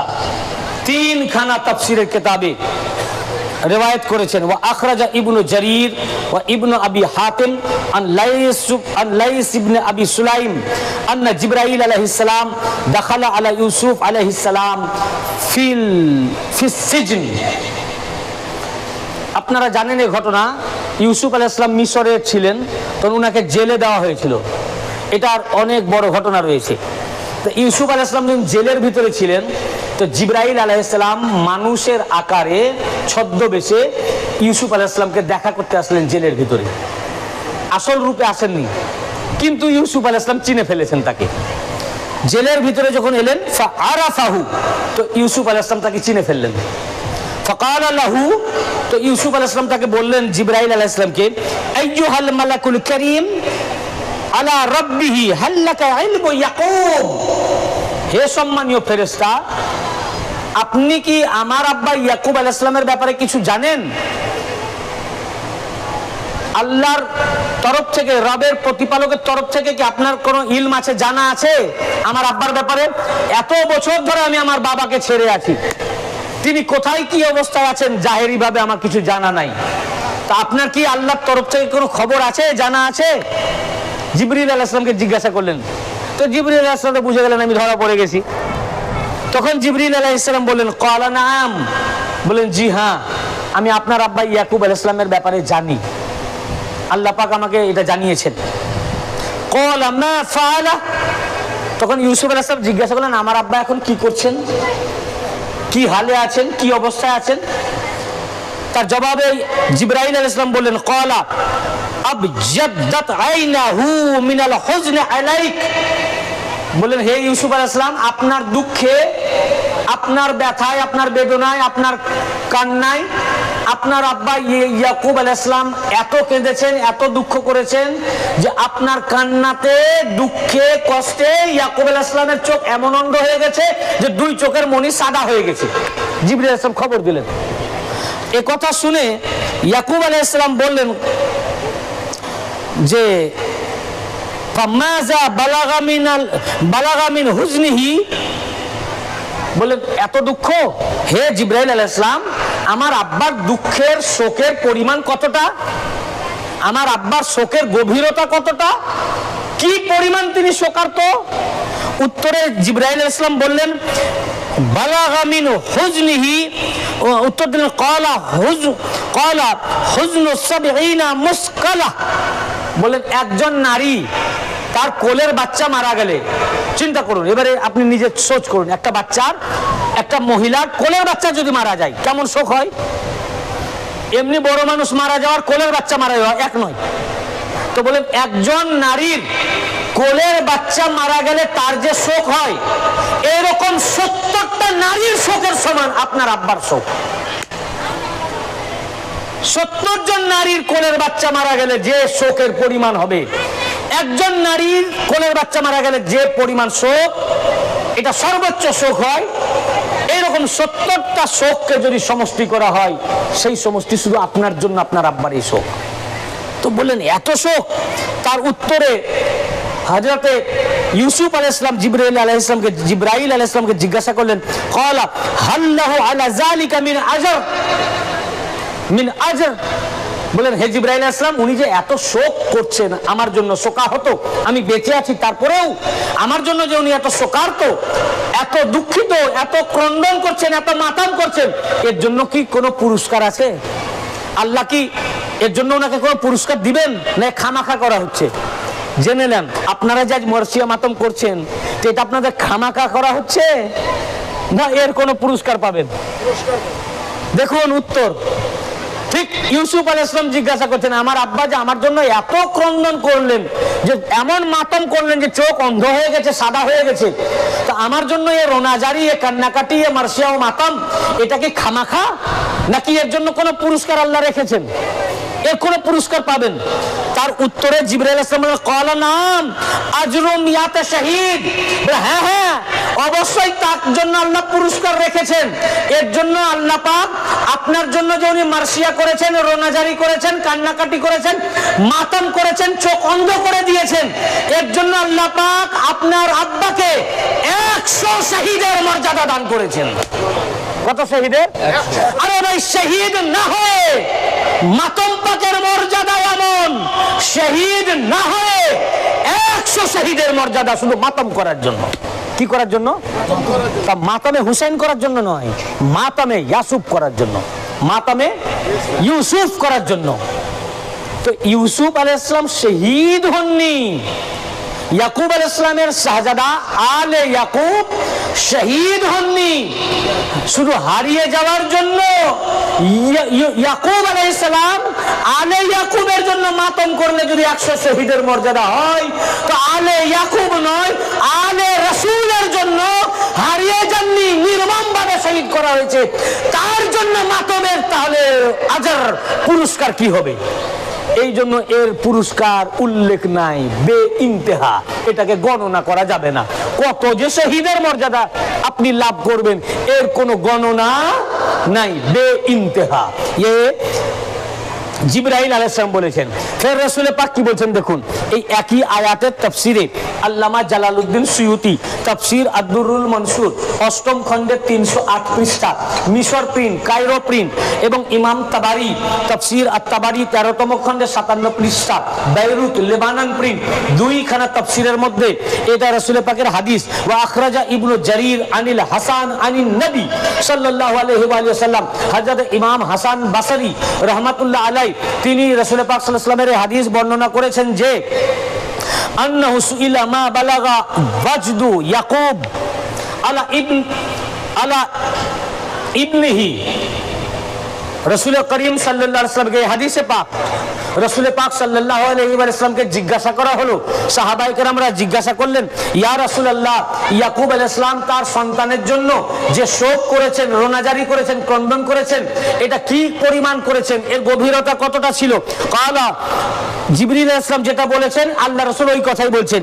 ক্বালা ওয়াজদা 70 সাকলা, বললেন একজন নারীর একটা কোলের বাচ্চা মারা গেলে যে শোক, এরকম 70টা নারীর কোলের বাচ্চা মারা যাওয়ার সমান শোক আল্লাহর রাসূল ইয়াকুব আলাইহিস সালাম করেছেন। কিলা ফামা কানা লাহু মিনাল আজর, তাকে জিজ্ঞাসা করা হলো এর জন্য কি কোনো পুরস্কার আছে? রাসূল পাককে জিজ্ঞাসা করা হলো, ইয়া রাসূলুল্লাহ, এর জন্য কি ইয়াকুব আলাইহিস সালাম কিছু পাবেন, কোনো পুরস্কার পাবেন না, শুধু শুধু করা হয়েছে? ক্বালা আজরু মিয়াতে শহীদ, তাকে 100 শহীদের মর্যাদা দেওয়া হয়েছে।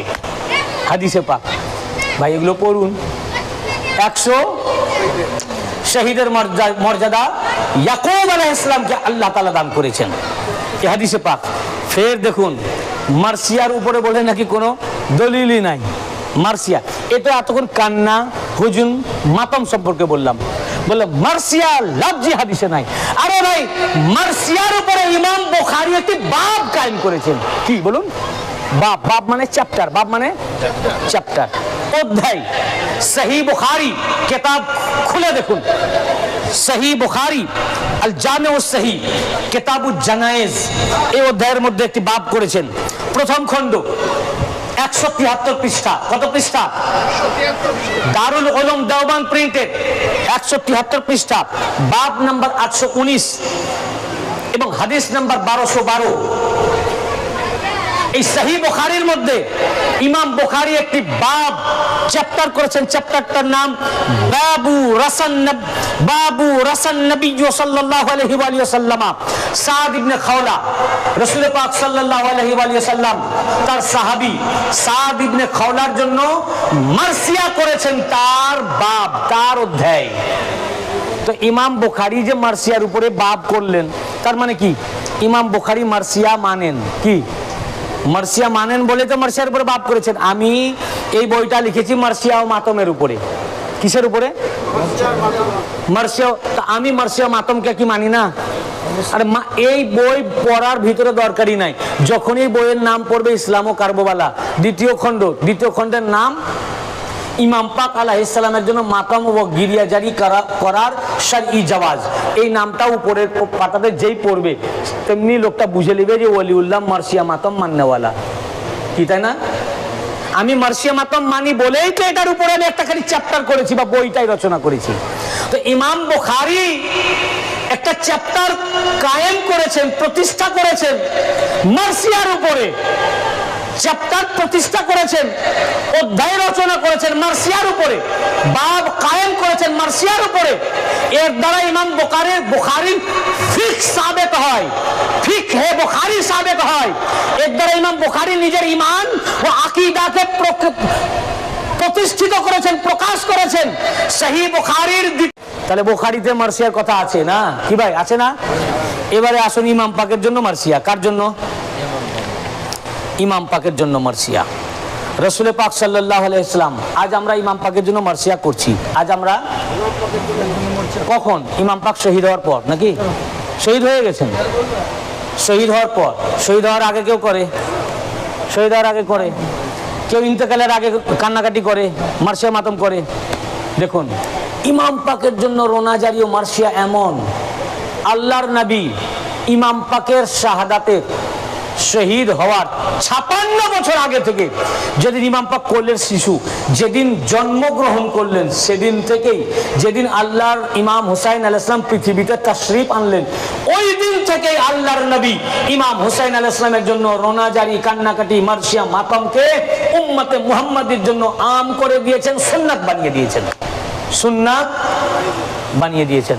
হাদিস, 6টা হাদিসের বই পড়াবার আগে, 6টি 86টায় হাদিস পড়াবার আগে যে হাদিসের বই মাদ্রাসায় পড়ানো হয়, ওই হাদিসটির নাম মিশকাতুল মাসাবিহ, মিশকাত শরীফের হাদিস। মিশকাত শরীফ দারুল উলুম দেওবন্দ প্রিন্ট 572 পৃষ্ঠা। কত পৃষ্ঠা? মিশকাত শরীফ ছাড়াও আমি আমার কিতাবে টোটাল 9খানা হাদিসের কিতাবে এই হাদিসটি পেয়েছি, 9খানা। তার মধ্যে ইমাম হাকিম মুস্তাদরাক আলা সাহিহাইনের 3য় খণ্ডের 210 পৃষ্ঠা, হাদিস নাম্বার 4884, এবং ইমাম হাকিম এই হাদিসের সনাদ বর্ণনা করেছেন, তাহকিক করেছেন। আল্লামা হাকিম বলেন, হাজা হাদিসুন সাহিহুন আলা শর্তে শাইখাইন, এই হাদিস ইমাম বুখারী ও মুসলিমের শর্তে সহিহ। এই হাদিস আমি চলে যাওয়ার পর বলতে, হাদিস বলেছে ঠিকই, কিতাবে আছে কিন্তু যায়ীফ। আরে ভাই, যায়ীফ বলার জায়গাই নাই। ইমাম হাকিম সহিহ শুধু বলেন নাই, বলেছেন বুখারী ও মুসলিমের শর্তে সহিহ, টপ র‍্যাঙ্কে সহিহ। সহিহর মধ্যে ভাগ আছে। সহিহর মধ্যে ভাগ মানে কেমন? সহিহ হচ্ছে সবচেয়ে টপ দরজার হাদিস, সহিহ হলো সবচেয়ে, তারপরে আর দরজা নাই, স্টপ। এই সহিহর মধ্যে এক এক মুহাদ্দিসের দৃষ্টিতে সহিহ হওয়ার জন্য শর্ত এক এক রকম। ইমাম তিরমিজির শর্তে একরকম, ইমাম আবু দাউদের শর্ত একরকম, আহমদ ইবনে হাম্বলের শর্ত একরকম, নাসাইর শর্ত একরকম, মুসলিমের শর্ত একরকম, বুখারীর শর্ত একরকম, হাকিমের শর্ত একরকম। দেখা যাচ্ছে কোন হাদিস ইমাম মুসলিমের শর্তে সহিহ তো বুখারীর শর্তে সহিহ না, আবার কোন হাদিস বুখারীর শর্তে সহি তো মুসলিমের শর্তে সহি নয়। আবার কিছু হাদিস যেটা ইমাম বুখারীর শর্তেও সহি, মুসলিমের শর্তেও সহি। ইমাম হাকিম বলছেন যে শুধু বুখারীর শর্তে নয়, শুধু মুসলিমের শর্তে নয়, বুখারী মুসলিম সবচেয়ে টপ র্যাঙ্কের মুহাদ্দিস, সবচেয়ে টপ র্যাঙ্কের মুহাদ্দিস বুখারী ও মুসলিম দুইজনের শর্তে হাদিস সহি, মুত্তাফাকুন আলাই দরজার হাদিস ইমাম হাকিম বলেছেন।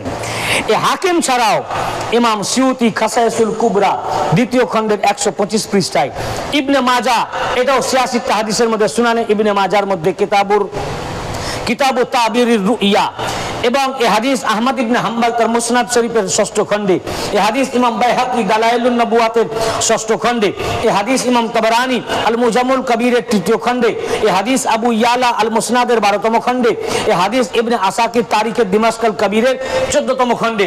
কিন্তু আমাদের আলেম সম্প্রদায়কে বলবো, যদি কিতাব আপনি খুঁজে না পান, যদি মৌলবি হন, প্রত্যেক মৌলবির আলমারিতে মিশকাত শরীফ ভরা আছে। মৌলবি হলে প্রত্যেক মৌলবির আলমারিতে মিশকাত শরীফ, হয়তো আপনি আর বার করেছেন কিনা, ওই পোকায় খেয়ে নিয়েছে কিনা জানি না, তবে কষ্ট করে আর একবার বার করেন, 572 পৃষ্ঠা বার করুন।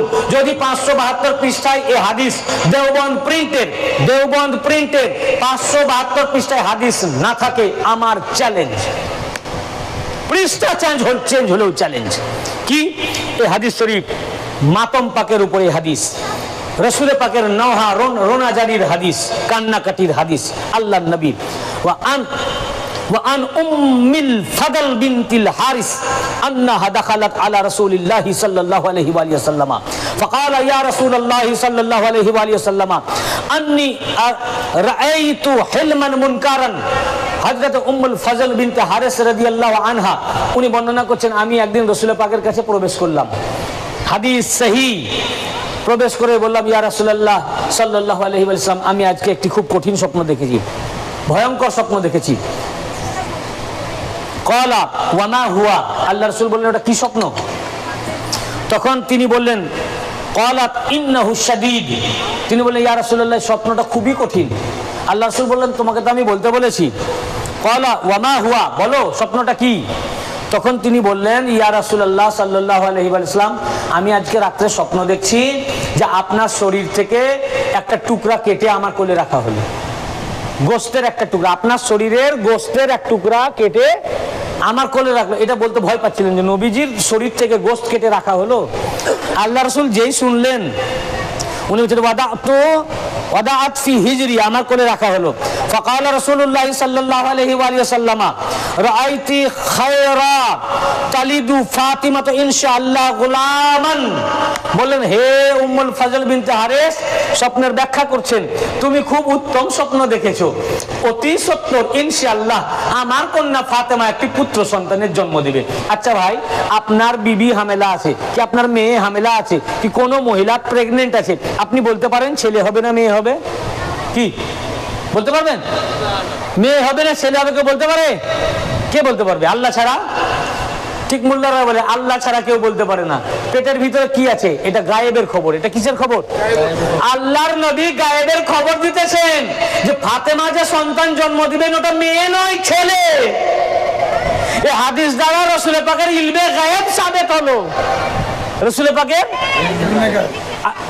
ইলমে গায়েব সাবিত হয়ে গেল যে যেটা আল্লাহ ছাড়া কেউ জানে না ওটা আমি মুহাম্মদ মুস্তাফাও জানি। এখনো জিবরাইল আসেননি। হাদিসে পাকে জিবরাইল আসার কথা নাই, পরে জিবরাইল আসার কথা আছে। এই হাদিসেই পরে আসছেন জিবরাইল, বুঝেছেন না? জিবরাইল আসেনি, রাসূল পাক ডাইরেক্ট বলে দিলেন। তার মানে আল্লাহ রাসূল ইলমে গায়েব আল্লাহ পাক উনাকে আতা করেছেন, জানেন, সব জানেন।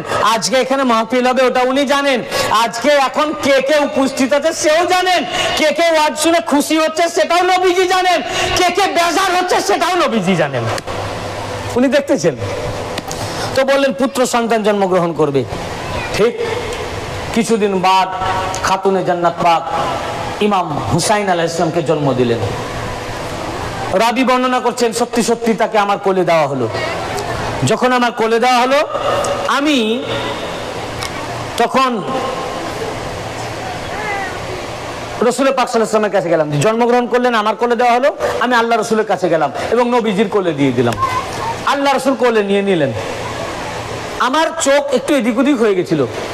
হঠাৎ আমি রসুল পাকের দিকে ঘুরে দেখি, চোখ পড়ে গেল। তো দেখছি ফাইজা আইনা রাসূলুল্লাহি সাল্লাল্লাহু আলাইহি ওয়া সাল্লাম তুহরিকানি দুমু। দেখছি রসুল পাকের চোখ থেকে টপকে টপকে আঁসু ঝরছে, কাঁদছেন। মৌলভী সাহেব ইমাম রসুল পাকের কান্নার হাদিস খুঁজে পেলে না। প্রথম যে হাদিসের বই পড়া হয় তোমার মিশকাত শরীফের মধ্যে আছে, রসুল পাক রোনা জারি করছেন, কাঁদছেন, আঁসু ঝরে পড়ছে, কিন্তু কারণ তো ইনি বুঝতে পারেননি, ইনি ঘাবড়ে গেছেন। বলেন আমি জিজ্ঞাসা ফাকুলতু ইয়া নবী আল্লাহ, ইয়া নবী আল্লাহ সাল্লাল্লাহু আলাইহি ওয়া সাল্লাম বে আবি আনতা ওয়া উম্মি মা লাকা। আমি জিজ্ঞাসা করলাম, হে আল্লাহর নবী, আপনার উপরে আমার বাপ মা কুরবান, আপনার কি হয়েছে? আপনি কাঁদছেন কেন? রোনাজারি করছেন কেন? আঁসু ঝরছে কেন? রসুল পাক কাঁদছেন। আরে ভাই, যারা রসুল পাকের কান্নার কারণ হলো, এদের উপরে আল্লাহর লানত, রসুল পাকের লানত। আপনি কাঁদছেন কেন? আল্লাহ রাসূল সাল্লাল্লাহু আলাইহি ওয়া সাল্লাম উত্তর দিলেন, আতানি জিবরাইল আলাইহিস সালাম ফাআখবারানি ইন্না উম্মতি সাতাকতালু ইবনি হাজা। বলে এইমাত্র জিবরাইল আলাইহিস সালাম এসেছিলেন, এসে আমাকে খবর দিলেন আমার এই বেটা ইমাম হোসেন আলাইহিস সালামকে আমারই উম্মত অতি সত্বর কতল করে দিবেন, আমার উম্মত অতি সত্বর। তো এই জন্য আমি এখন কাঁদছি। চলো, এখনো কতল হননি, শহীদ হবেন এই খবর শুনে শাহাদাতের আগেই, যেদিন ইমাম পাক জন্মগ্রহণ করলেন 4 হিজরিতে, সেদিন কাঁদছেন। আর শহীদ হয়েছেন 61 হিজরিতে। 61 - 4 সমান 56 বা 57 বছর আগে থেকে নবীজি ইমাম হুসেনের জন্য কাঁদছেন। আল্লাহ রসুল কি করছেন? তা আল্লাহ নবী যা করেন তা সুন্নাত। তা করেন কি? আল্লাহ নবী টুপি পরেছেন, টুপি পরা সুন্নাত। নবীজি দাড়ি রেখেছেন, দাড়ি রাখা সুন্নাত। নবীজি জোহরের আগে 4 রাকাত নফল পড়েছেন, ওটা আমাদের জন্য সুন্নাত। নবীজি জোহরের পরে বাড়িতে এসে 2 রাকাত নফল পড়েছেন, ওটা আমাদের জন্য সুন্নাত। নবী পাক খেজুর খেতে ভালোবাসতেন, খেজুর খাওয়া সুন্নাত। নবীজি কদু খেতে ভালোবাসতেন, কদু খেতে ভালোবাসা সুন্নাত। নবীজি বাচ্চাদেরকে স্নেহ করতেন, বাচ্চাদের স্নেহ করা সুন্নাত। নবীজি বড়দেরকে শ্রদ্ধা করেছেন, বড়দের শ্রদ্ধা করা সুন্নাত। আল্লাহ নবী যা করেছেন তা সুন্নাত। আর আল্লাহর নবী ইমাম পাকের জন্মের পর যতদিন নবী হায়াতে ছিলেন, দিল থেকে ডুকরে ডুকরে কেঁদেছেন, এ মোল্লা, এ সুন্নাত তুমি কবে পালন করবে? টুপি পরা সুন্নাত, দাড়ি রাখা সুন্নাত, এ সুন্নাত নিয়েছো, আর আল্লাহর নবী কেঁদেছেন, এটা সুন্নাত না। সুন্নি কাকে বলে? সুন্নি যে নবীজির সুন্নাতের উপর পাবন্দি করে, সব সুন্নাতকে যে মেনেছে, একটা সুন্নাত মানবে, একটা সুন্নাত মানবে না, ও সুন্নি। হ্যাঁ, একটা সুন্নাতকে মানবে, একটা সুন্নাতকে, দাড়ি সুন্নাতকে নিবে। আর নবীজি যে দাড়ি রাখার জন্য দিল লাগেনি, কান্নার জন্য দিল লেগেছে, দিল থেকে ডুকরে ডুকরে কেঁদেছেন, এ সুন্নাতকে যে ছেড়ে দিল, ও সুন্নি। দাড়ি নিল, টুপি নিল, পাগড়ি নিল, লেবাস নিল, হাব্বা জুব্বা নিল, আর আসল সুন্নাত আল্লাহর নবী সারা জীবন যার জন্য কেঁদেছেন, এ সুন্নাতকে যে ছেড়ে দিল, ও কখনোই আহলে সুন্নাত ওয়াল জামাত না, ও খারেজি ও নাসেবি। ও কি? ও খারেজি। যারা ইমাম পাকের মুহাব্বতে যে দাড়ি রেখেছে, টুপি পরেছে, হাব্বা জুব্বা পরে, নামাজ পড়ে, রোজা রাখে, হজ করে, যাকাত দেয়, আবার ইমাম পাকের জন্য জিকরে শাহাদাতে কান্নাকাটি করে, তারাই হচ্ছে আসল আহলে সুন্নাত ওয়াল জামাত। আর যারা এর বিরোধিতা করে, এ সুন্নি, নামধারী সুন্নি, আসলান ও খারেজি। ও কি? খারেজি। সুন্নির পরিচয় জিজ্ঞেস করবেন ওমর শিয়া করে কেন? এটা শিয়াত নয়, শিয়াদের সঙ্গে অন্য। খালি মাতম করলে শিয়া হবে না। যদি শিয়াদের সাথে কোনো কাজে আমাদের মিলে যায়, তাহলে কি শিয়া? তাই যদি হয়, তা আহলে হাদিসের সাথে তো আমার অনেক জিনিস মিলে যায়, মিলে না? আহলে হাদিস নামাজ পড়ে, আমরাও তো নামাজ পড়ি, তাহলে আমরা আহলে হাদিস। আহলে হাদিস টুপি পড়ে, আমরাও টুপি পড়ি, তাহলে কি আমরা আহলে হাদিস? তো আমালে মিলে গেলেই সে তার দলের হয়ে যায় না। তো তারাও মাতম করে, আমরাও মাতম করি, এর জন্য শিয়া নয়। শিয়াদের সাথে আমাদের কাজ মিলে গেছে, কিন্তু এই মাতমের হকদার একমাত্র আমরাই। আমাদের কাজটা তারা করছেন, আমাদের কাজটা তারা করছেন। এটা এটা কেন আমরা হকদার করেছেন আল্লাহর নবী। তা আল্লাহর নবীর যদি কোনো আমলকে শিয়া ভাইরা নেয়, তো ভালো কাজই তো করেছে, খারাপ সেটা নবীজির আমল করছে ভাই, তাই না? তো আল্লাহ রাসূল সাল্লাল্লাহু আলাইহি ওয়াসাল্লাম কাঁদলেন। এইরকম অসংখ্য কান্নার হাদিস রয়েছে। এবং শুধু তাই নয়, আল্লাহ রাসূল সাল্লাল্লাহু আলাইহি ওয়াসাল্লাম খাস খাস ফেরেশতা পাঠিয়েছেন। আমি আপনাদেরকে আর বলবো না, অনেক টাইম মানে লেগে যাবে, কেননা আপনাদের বুঝতে পারছি আপনাদের অসুবিধা হচ্ছে, রাত হয়ে যাচ্ছে। তো এই ওনার কান্নার উপরে অসংখ্য হাদিসে পাক রয়েছে, এমনকি হিচকির সাথেও নবীজি কেঁদেছেন, হিচকির সাথেও। এবং বারবার রাসূল পাক সাল্লাল্লাহু আলাইহি ওয়াসাল্লামকে আল্লাহ পাক ফেরেশতা নাজিল করে এই শাহাদাতের খবর দিচ্ছেন, একবার নয় বারবার বারবার ফেরেশতা পাঠাচ্ছেন, পাঠিয়ে শাহাদাতের খবর দিচ্ছেন। এবং রাসূল পাক সাল্লাল্লাহু আলাইহি ওয়াসাল্লাম কেমন কেঁদেছেন দেখুন, এই হাদিসটা শোনাই।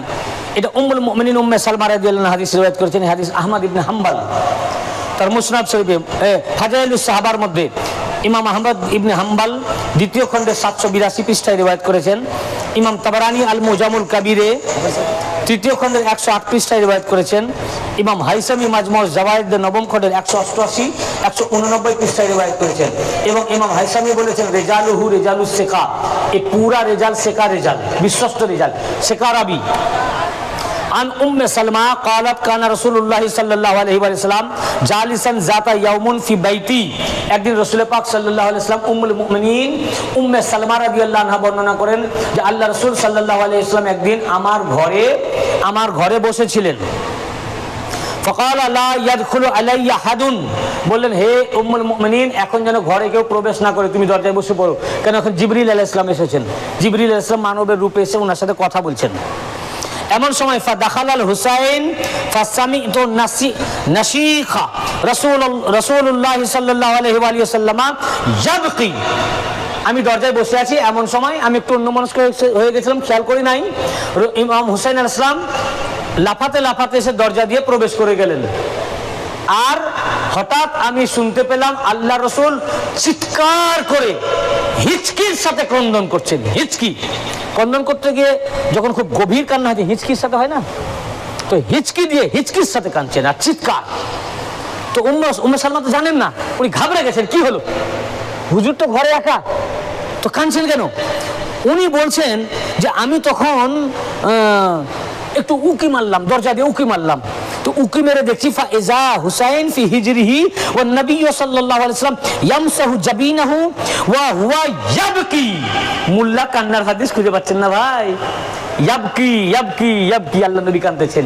বলে উকি মেরে দেখতেছি যে রাসূল পাক সাল্লাল্লাহু আলাইহি ওয়াসাল্লামের কোলে ইমাম হুসাইন বসে। আরে ইমাম পাক ঢুকলেন কখন আমি খেয়াল করিনি, দেখছি কোলে ইমাম হুসাইন আলাইহিস সালাম বসে, আর আল্লাহ রাসূল ইমাম পাকের চোখ কপাল মোবারক মাসা করছেন, মুছে দিচ্ছেন, এইভাবে কপাল মুছে দিচ্ছেন, আর হিচকির সাথে কান্না করছেন, হিচকির সাথে। আমার নবী পাক হিচকির সাথে কান্না, আর ইমাম পাক কোলে বসে আছেন, কপাল ইয়ামসাহু জাবিনাহু, ইয়ামসাহু জাবিনাহু, কপাল পাক উনার মুছছেন, মাসা করছেন আর কাঁদছেন। তখন উম্মে সালমা বলছেন আমি ঘাবড়ে গেলাম, এই কান্না দেখে আমি বললাম ওয়াল্লাহ মা আলিমতু হিনা দাখালা ইয়া রাসূলুল্লাহ, খোদার কসম আমি বুঝতে পারিনি ইমাম হোসেন কখন ঘরে প্রবেশ করেছেন। তো বলেন এর জন্য নয়, আর আল্লাহ রাসূল জবাব দিলেন ফাকালা ইন্না জিবরাইল কানা মানা। হে উম্মুল মুমিনিন তুমি জানো আমি এখন শুধু মুহাম্মদ আর জিবরাইল হুসাইন এই দুইজন ঘরে নয়, আমার সাথে আরেকজন আছে জিবরাইল আলাইহিস সালাম। ইন্না জিবরাইল কানা মানা, জিবরাইল আলাইহিস সালাম এখন আমাদের সাথে রয়েছেন ফিল বাইত, এই ঘরের ভিতরে। বললেন ফাকালা তুহিব্বুহু, আমার এই হুসাইনকে দেখে বললেন ইয়া রাসূলুল্লাহ আপনি আপনার হুসাইনকে খুব মুহাব্বত করেন, হুসাইনকে এত ভালোবাসেন? কালা নাম, আমি বললাম কেন ভালোবাসবো না, ইনি আমার জিগারের টুকরা, হুসাইন আমার জিগারের টুকরা, কেন ভালোবাসবো না? তখন জিবরাইল আলাইহিস সালামকে বললেন ক্বালা ইন্না উম্মাতাকা সাতাকতুলু হাযা বিআরদিন ইউকালু লাহা কারবালা।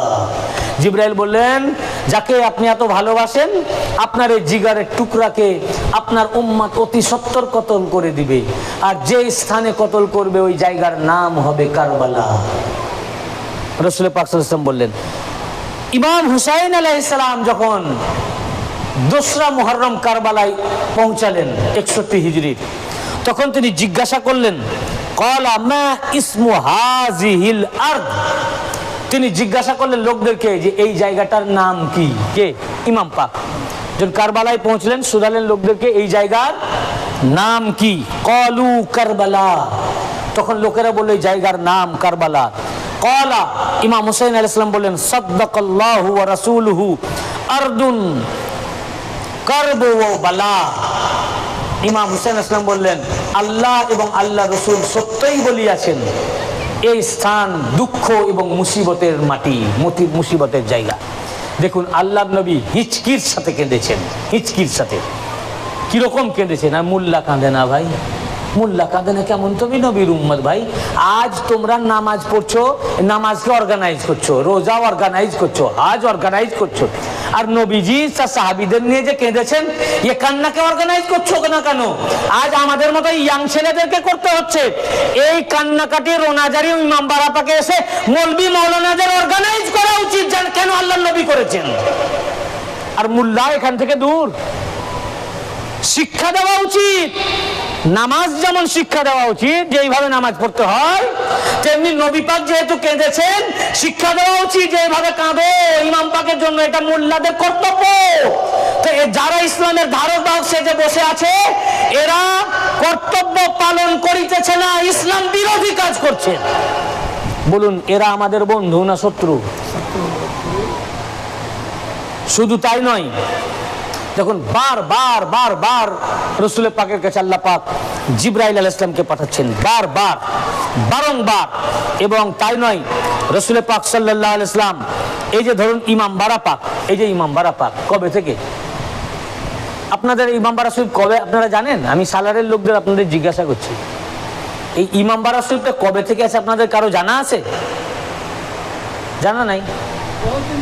হ্যাঁ, বহুদিন থেকে, মানে কারো জানা নাই। তার মানে কবে থেকে আছে কেউ জানেন না, বহু আগে থেকে। প্রত্যেক দেশে ইমাম বারা পাক আছে।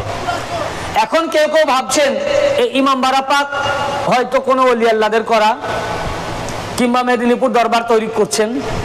না, আজ আমি আপনাদের দলিল দিব, ইমাম বারা পাক আজকে নয়, সালারে এই হুমায়ুন ভাইরা ইমাম বারা শরীফ করেন নাই, হুমায়ুন ভাইরা ইমাম বারা শরীফ করেন নাই।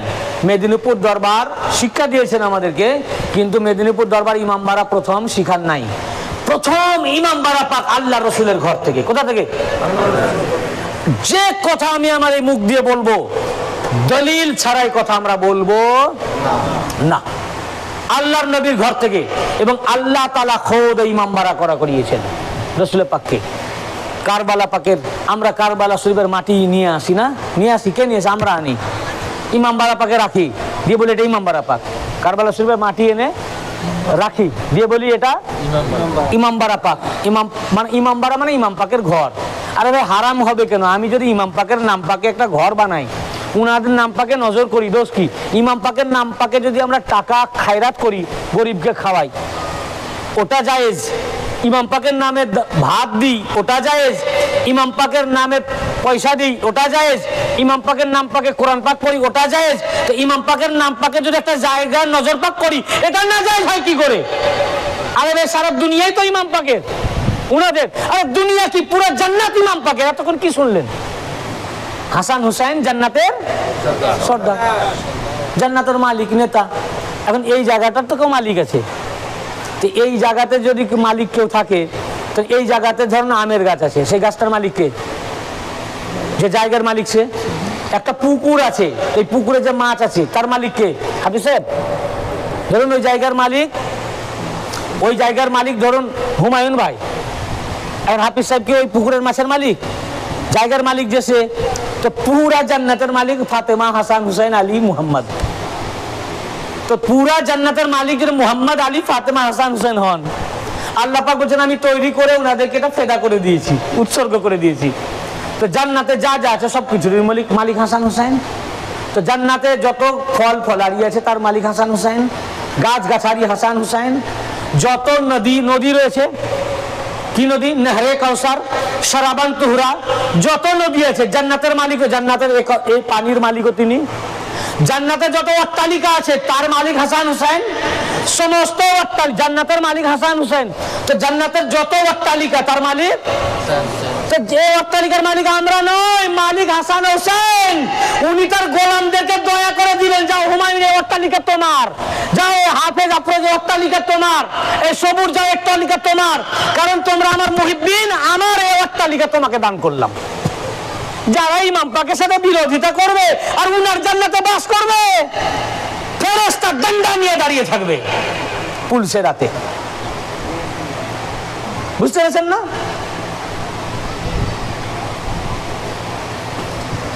এ তো পরিষ্কার ভাই কেতাবে রয়েছে, একটু আমি কেতাবের বাইরে বলেছি।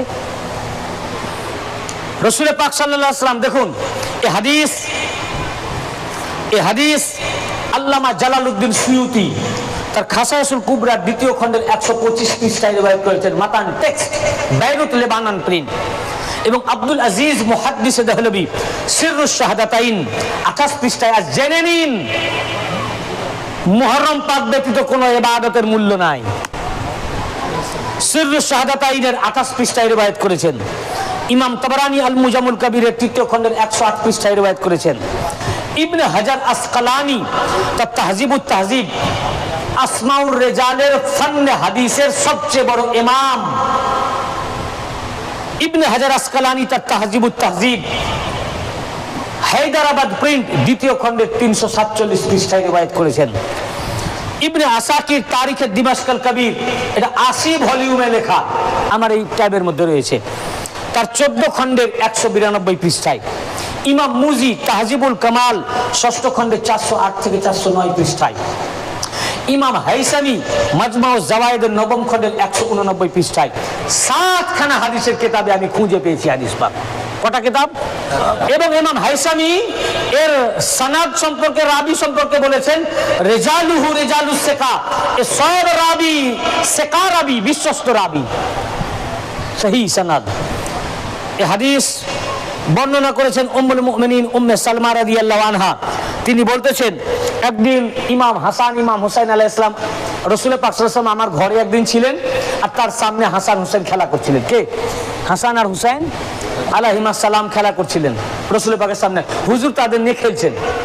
এমন সময় জিবরাইল আলাইহিস সালাম আসলেন, আর জিবরাইল আলাইহিস সালাম ইমাম হুসাইনের দিকে আঙ্গুল দেখিয়ে বললেন, ইয়া রাসূলুল্লাহ, আপনি যাকে ভালোবাসেন এই হুসাইন, ইশারা করে বললেন, এই হুসাইনকে আপনার উম্মত অতি সত্বর কতল করে দিবে। আপনার উম্মত কে কতল করবে? হিন্দু, খ্রিস্টান, জৈন, বৌদ্ধরা নয়, এই উনারই উম্মত, মুসলমানধারী, এই টুপি পহনেওয়ালা, মুসলমান নামধারী, উনাদেরকে শহীদ করেছে এই কলমা পড়নেওয়ালার ভিতর থেকে। আর আজ মাতমকে মার্সিয়াকে হারাম বলছে কলমা পড়নেওয়ালার ভিতর থেকে। হিন্দু ভাইরা বলে না, খ্রিস্টানরা বলে না। বুঝুন, পরিষ্কার তারা বুঝিয়ে দিচ্ছে যে তোমরা মার্সিয়া করছো, তারা ইমাম পাকের দলের, আমরা ইয়াজিদি দলের। তো ভাই তাই থাকো, আমরা দোয়া করি তোমরা তোমাদের হাসর মুয়াবিয়া ইয়াজিদের সাথে হোক, আর মার্সিয়া মাতম করনেওয়ালাদের হাসর ইমাম পাকদের সাথে হোক। তো ইশারা করে যখন বললেন, যেই আল্লাহর রাসূলের জিবরাইল আলাইহিস সালাম ইমাম পাকের দিকে ইশারা করে বললেন, এই ইনাকে আপনারই উম্মত অতি সত্বর কতল করে দিবে। যেই বলা ফাবাকা রাসূলুল্লাহ সাল্লাল্লাহু আলাইহি ওয়া সাল্লাম ওয়া দাম্মাহু ইলা সাদরিহি, যেই বললেন সঙ্গে সঙ্গে রাসূল পাক কেঁদে উঠলেন। রাসূল পাক, আরে ভাই দিনের নবী কেঁদে উঠলেন। ওয়া দাম্মাহু ইলা সাদরিহি, বুকের মধ্যে ইমাম পাক এইভাবে চেপে ধরলেন, যেন উনি ওনাকে ছাড়বেন না, যেতে দিবেন না, যেন কতল হতে দিবেন না, শহীদ হতে। এইভাবে ওয়া দাম্মাহু ইলা সাদরিহি, এইভাবে চেপে ধরলেন, বুকের মধ্যে চেপে ধরলেন এবং কাঁদতে লাগলেন, হিপিয়ে হিপিয়ে কাঁদতে লাগলেন। এবং বললেন, কি বললেন? রাসূল পাক ক্বালা রাসূলুল্লাহ সাল্লাল্লাহু আলাইহি ওয়া সাল্লাম, উনি বললেন, হ্যাঁ, এবং জিবরাইল আলাইহিস সালাম কারবালার মাটি এনে দিলেন, বললেন এই দেখুন যেখানে শহীদ করবে আপনার বেটা ইমাম হুসাইনকে, এই কারবালার মাটি, এই কারবালার মাটি। রাসূল পাক সেই মাটি নিলেন, ঘান নিতে লাগলেন, শুনতে লাগলেন। দেখুন মাটিকে ইজ্জত করছেন, কারবালার মাটিকে ইজ্জত করছেন কে? নবীজি। তখন মাজার পাক হয়নি, শহীদ হননি। শহীদ হবেন যে জায়গার, ওই জায়গার মাটি আল্লাহ পাঠালেন, আর ওই মাটিকে ইজ্জত করছেন। আজ তো শাহাদাত পাকের পর আমরা ওখানকার মাটি আনি, শাহাদাতের আগে আল্লাহ মাটি পাঠিয়ে দিয়েছেন জিবরাইল আলাইহিস সালাম, এবং ওটা থেকে উনি শুনছেন। আল্লাহ রাসূল শুনলেন, ঘান নিলেন, আর আল্লাহ রাসূল সাল্লাল্লাহু আলাইহি ওয়াসাল্লাম বললেন, কি বললেন? ক্বালা ওয়াইহা কারবুন ওয়া বালাউন, বলেন কার্ব এবং বালা, দুঃখ এবং মুসিবতের বিনাশ হোক, বিনাশ হোক। তারপরে বলছেন, ক্বালাত উম্মে সালমা রাদিয়াল্লাহু আনহা বলছেন, সেই মাটি আমাকে দিয়ে দিলেন রাসূল পাক। কাকে দিলেন? উম্মে সালমা রাদিয়াল্লাহু আনহা দিয়ে বলেন ওয়াকালা রাসূলুল্লাহ সাল্লাল্লাহু আলাইহি ওয়াসাল্লাম ইয়া উম্মে সালমা ইযা তাহাওয়ালাত হাযিহি তুরবাতু দামান ফা'লামি আন্নাবনি ক্বাদ কুতিলা। হে উম্মে সালমা, যখন দেখবে এই কারবালার মাটি রক্তে রূপান্তরিত হয়ে গেছে, তখন বুঝবে আমার বেটা ইমাম হোসেন শহীদ হয়ে গেছেন। তার মানে ইমাম পাক যেদিন শহীদ হবেন সেদিনে কারবালার মাটি আর মাটি থাকবে না, মাটিও আল্লাহর কুদরত হতে এমন মাতম পাক করবে যে আল্লাহর কুদরতে মাটি রক্তে পরিবর্তন হয়ে যাবে। উম্মু সালমা রাদিয়াল্লাহু আনহা বলেন ওয়াকালা ফাজআলাতহা উম্মে সালমা ফি কারুরা। তখন উম্মে সালমা রাদিয়াল্লাহু আনহা ওই মাটিটিকে একটি শিশির মধ্যে ভরে রাখলেন যত্ন করে। কিসের মধ্যে? শিশির মধ্যে ভরে রাখলেন। সুম্মা জাআলাত তানজুরু ইলাইহা কুল্লা ইয়াউম। অতঃপর উম্মে সালমা রাদিয়াল্লাহু আনহা ওই শিশিটিকে উনার ঘরে এক জায়গায় স্থাপন করলেন, দ্যাট ইজ ইমামবাড়া। অতঃপর আল্লাহ উম্মুল মুমিনিন ওয়া জাআলাত তানজুরু ইলাইহা কুল্লা ইয়াউম, হর রোজ কুল্লা ইয়াউম কুল্লা ইয়াউম, হর রোজ প্রত্যেক দিন উম্মে সালমা রাদিয়াল্লাহু আনহা উম্মুল মুমিনিন ওই কারবালার মাটি পাকের কাছে জিয়ারত করতে যেতেন আর জিয়ারত করতেন আর বলতেন ওয়া তাকুলু ইন্না ইয়াওমান তাহাওয়ালিনা বি দামান দামান লা ইয়াওমুন আযীম। হে মাটি, তুমি যেদিন রক্তের পরিবর্তন হয়ে যাবে, রূপান্তরিত হবে, সেই দিন হবে আযীম দিন, শ্রেষ্ঠ দিন। 365 দিনের মধ্যে 10ই মুহররম হবে শ্রেষ্ঠ দিন। দেখুন, এই কারবালার মাটি আসার পর, খবর আসার পর উম্মুল মুমিনিন উম্মে সালমা রাদিয়াল্লাহু আনহার ঘর থেকে শোক খুশি উঠে গেল, আনন্দ জীবনে আর হাসেননি। হাদিসে পাকের আলফাজ, হাদিস সহিহ, তানজুরু ইলাইহা কুল্লা ইয়াউম, প্রত্যেক দিন মাটি পাকে জিয়ারত করতে যেতেন কারবালার মাটির। তো কারবালার মাটির জিয়ারত করা সুন্নাত উম্মুল মুমিনিন। ভাই দেখুন, খাস নুকতা, আজ আমরা আহলে বাইতকে মাননেওয়ালা উনার মুহিব্বিন কারবালা শরীফ জিয়ারত পাকে যাই, কারবালার মাটি আনি। কি আনি? কে আনি? বলুন, কে আনে? আমরা আনি। আমাদেরকে ফেরেশতা দেয়? কে আনি? আমরা আনি। আমার পীর ভাই নিয়ে আসে, উনাদেরকে মাননেওয়ালা। আজ আমরা কারবালা শরীফ গিয়ে মাটি আনি, শহীদ হয়ে গেছেন, মাজার পাক এখন রয়েছে, রওজা পাক রয়েছে, তাই তাবাররুক হিসাবে রওজা পাকের আমরা মাটি পাক আনি, যে ইমামবাড়া পাকে রাখি। এ শিক্ষা আল্লাহ দিয়েছেন। রওজা পাক যখন হয়নি, যেখানে ইমাম পাক শহীদ হননি, 56 বছর বাদ শহীদ হবেন, শহীদ হয়ে যে জায়গায় উনার রওজা পাক হবে, যেখানে উনি মাদফুন হবেন, ওই জায়গার মাটি খোদ আল্লাহ জিবরাইল আলাইহিস সালামের মারফত নবীজির কাছে পাঠিয়ে দিয়েছেন। কারবালার মাটি আমরা আনতেছি না, কারবালার মাটির এত গুরুত্ব, কারবালা পাকের মাটি পাকের গুরুত্ব খোদ খোদা এত দিয়েছেন যে কারবালা ঘটার আগে খোদ আল্লাহ ফেরেশতার মারফত, জিবরাইল আলাইহিস সালামের মারফত কারবালার মাটি নবীজির ঘরে প্রেরণ করছেন। তো কারবালার মাটি এত ইম্পর্টেন্ট, গুরুত্ব আল্লাহ দিয়েছেন এবং আল্লাহ জিবরাইলের মারফত মাটি পাঠাচ্ছেন। কেন? এই জিবরাইল, যাও যাও আমার নবীজির কাছে কারবালার মাটি নিয়ে যাও, এবং একবার নয় বারবার যাও। যদি কারবালার শাহাদাতের খবর দেওয়া উদ্দেশ্য হয় তাহলে একবার পাঠালেই তো হতো, বারবার পাঠাচ্ছেন কেন? এক রিওয়ায়াত অনুসারে 7 বার আল্লাহ ওহী করেছেন ওনার শাহাদাত পাকে, বারবার পাঠাচ্ছেন, বারবার পাঠাচ্ছেন, বারবার পাঠাচ্ছেন। মানে কি?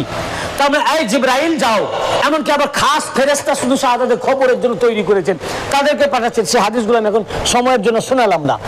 বৃষ্টির ফেরেশতাকে কখনো পাঠাচ্ছেন, যাও শাহাদাতের খবরদার। কারণ কি? আল্লাহ পাক ফেরেশতা পাঠিয়ে নবীজিকে বারবার নবীজির কাছে পাঠাচ্ছেন, যাও শাহাদাতের খবর দাও, শাহাদাত পাকের খবর দাও। তার মানে কি? জিক্রে শাহাদাত করো যাতে আমার নবীর ঘাম তাজা হয়। খোদ আল্লাহ ফেরেশতাকে পাঠিয়ে নবীজির ঘরে ফেরেশতার মাধ্যমে জিক্রে শাহাদাতে হুসাইন করাচ্ছেন, আর জিক্রে শাহাদাতে হুসাইনের মাধ্যমে খোদ খোদা নবীজিকে রোনা জারিও মাতম করাচ্ছেন, যে যাতে আমার নবীজি কারবালা না ভুলেন, কারবালা ইয়াদ করে যাতে কাঁদেন। আর কারবালা ইয়াদগারের জন্য বললেন, যাও এখনো শহীদ হননি, যেখানে রওজা পাক হবে ওখানকার মাটি দিয়ে যাও, যাতে কারবালার মাটি দেখবেন তো গাম তাজা হবে, গাম গভীর হবে। খোদ খোদা কারবালার মাটি নবীজির কাছে পাঠাচ্ছেন, যে যাও নবী পাককে দাও, যাতে নবী পাক সংরক্ষণ করে রাখেন। নবীজি সেই মাটি উম্মুল মুমিনিনকে দিচ্ছেন, উম্মুল মুমিনিন ঘরের মধ্যে এই মাটি পাক রেখে ইমামবাড়া পাক প্রতিষ্ঠা করতেছেন। আর কুল্লা ইয়াউম তানজুরু ইলাইহা, কুল্লা ইয়াউম প্রতি প্রতিদিনে মাটি পাকে জিয়ারত করতেছেন।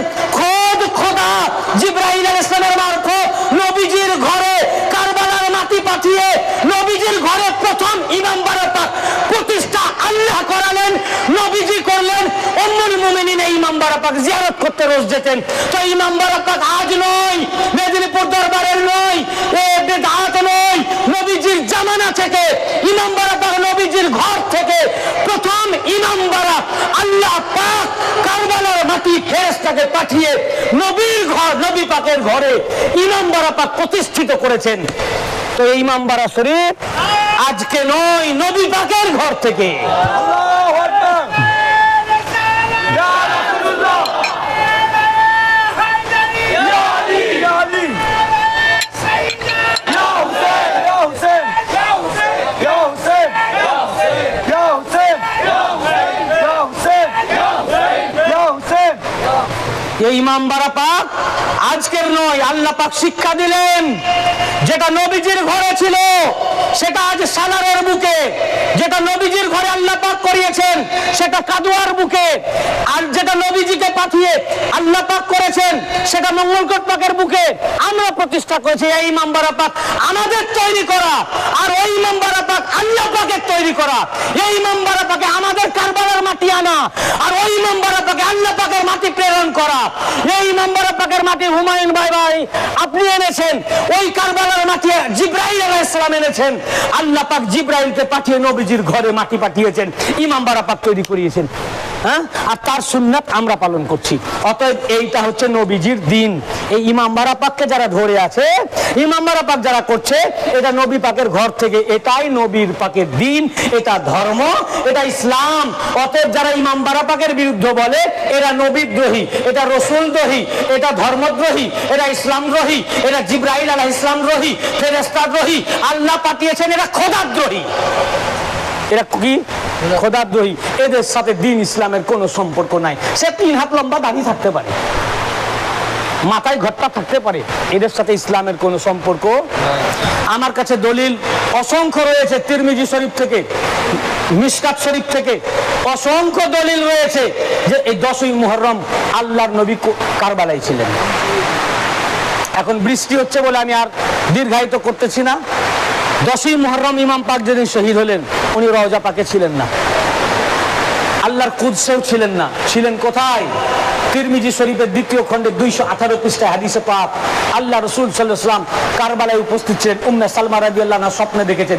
দারুল উলুম দেওবন্দ প্রিন্ট, দেওবন্দের প্রকাশিত, দেওবন্দের ছাপাখানা থেকে প্রকাশিত তিরমিজি শরীফের 2য় খণ্ডে 218 পৃষ্ঠা খুলে দেখেন হাদিস আছে কিনা।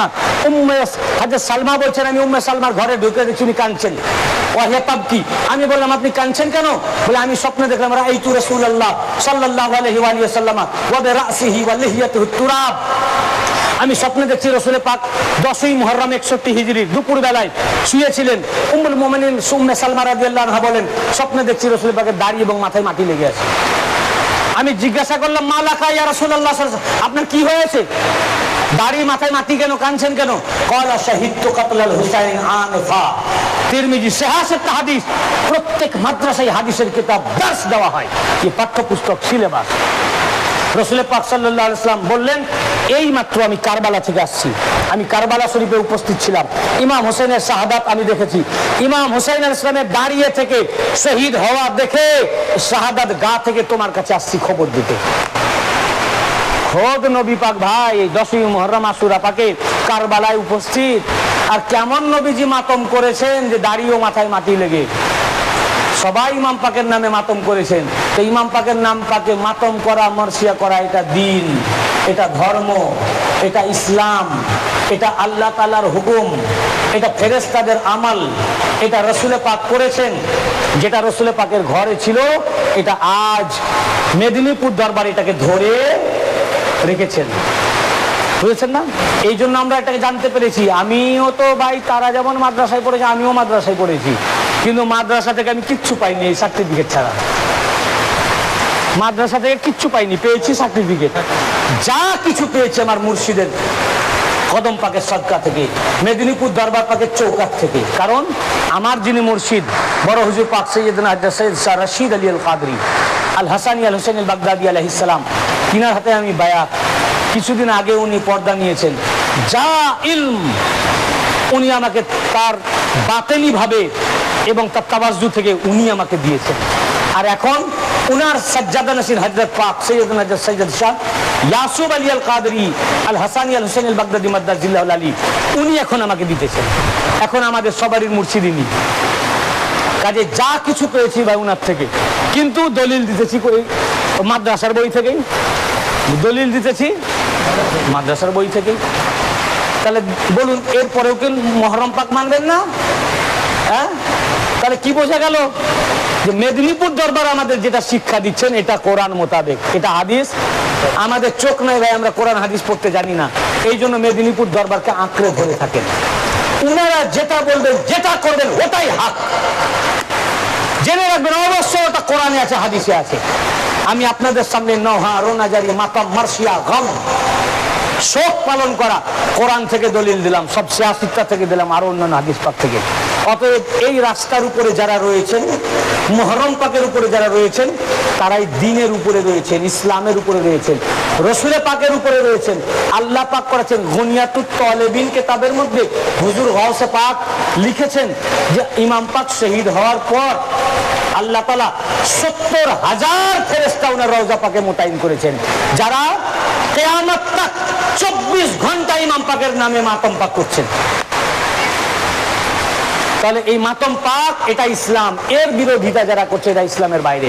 কাজেই ভাই কুল্লু নাফসিন যায়কাতুল মাউত, হর নফসকে মৃত্যুর স্বাদ চাকতে হবে ভাই। কাজেই রাজনীতি, পলিটিক্স করে কোনো লাভ নাই, এসব করেন না ভাই। দুনিয়া দুদিন পরে ফুরুত, তখন আপনাকে জবাব দিতে হবে। এখনো সময় আছে, যদি ভুল পথে ছিলেন তওবা করেন, আসল ইসলামে আসেন, আসল ইসলামে আসেন, মুহররম পাক পালন করেন। এটা নবী পাকের ঘর থেকে শুরু হয়েছে, আল্লাহ পাক করিয়েছেন। আল্লাহ পাক আমাদেরকে তৌফিক আতা করুন, আমরা যেন হর সাল প্রত্যেক বছর এইভাবে ৯০০০ মার্শিয়া ও মাতম করতে পারি। আমিন। ওয়া আখিরু দাওয়ানা আলহামদুলিল্লাহি রাব্বিল আলামিন। আরশের কুরসি ঝুঁকে তসলিম मोहम्मद के लिए, उठ खड़े हो मोमिन और ताज़ी मोहम्मद के लिए।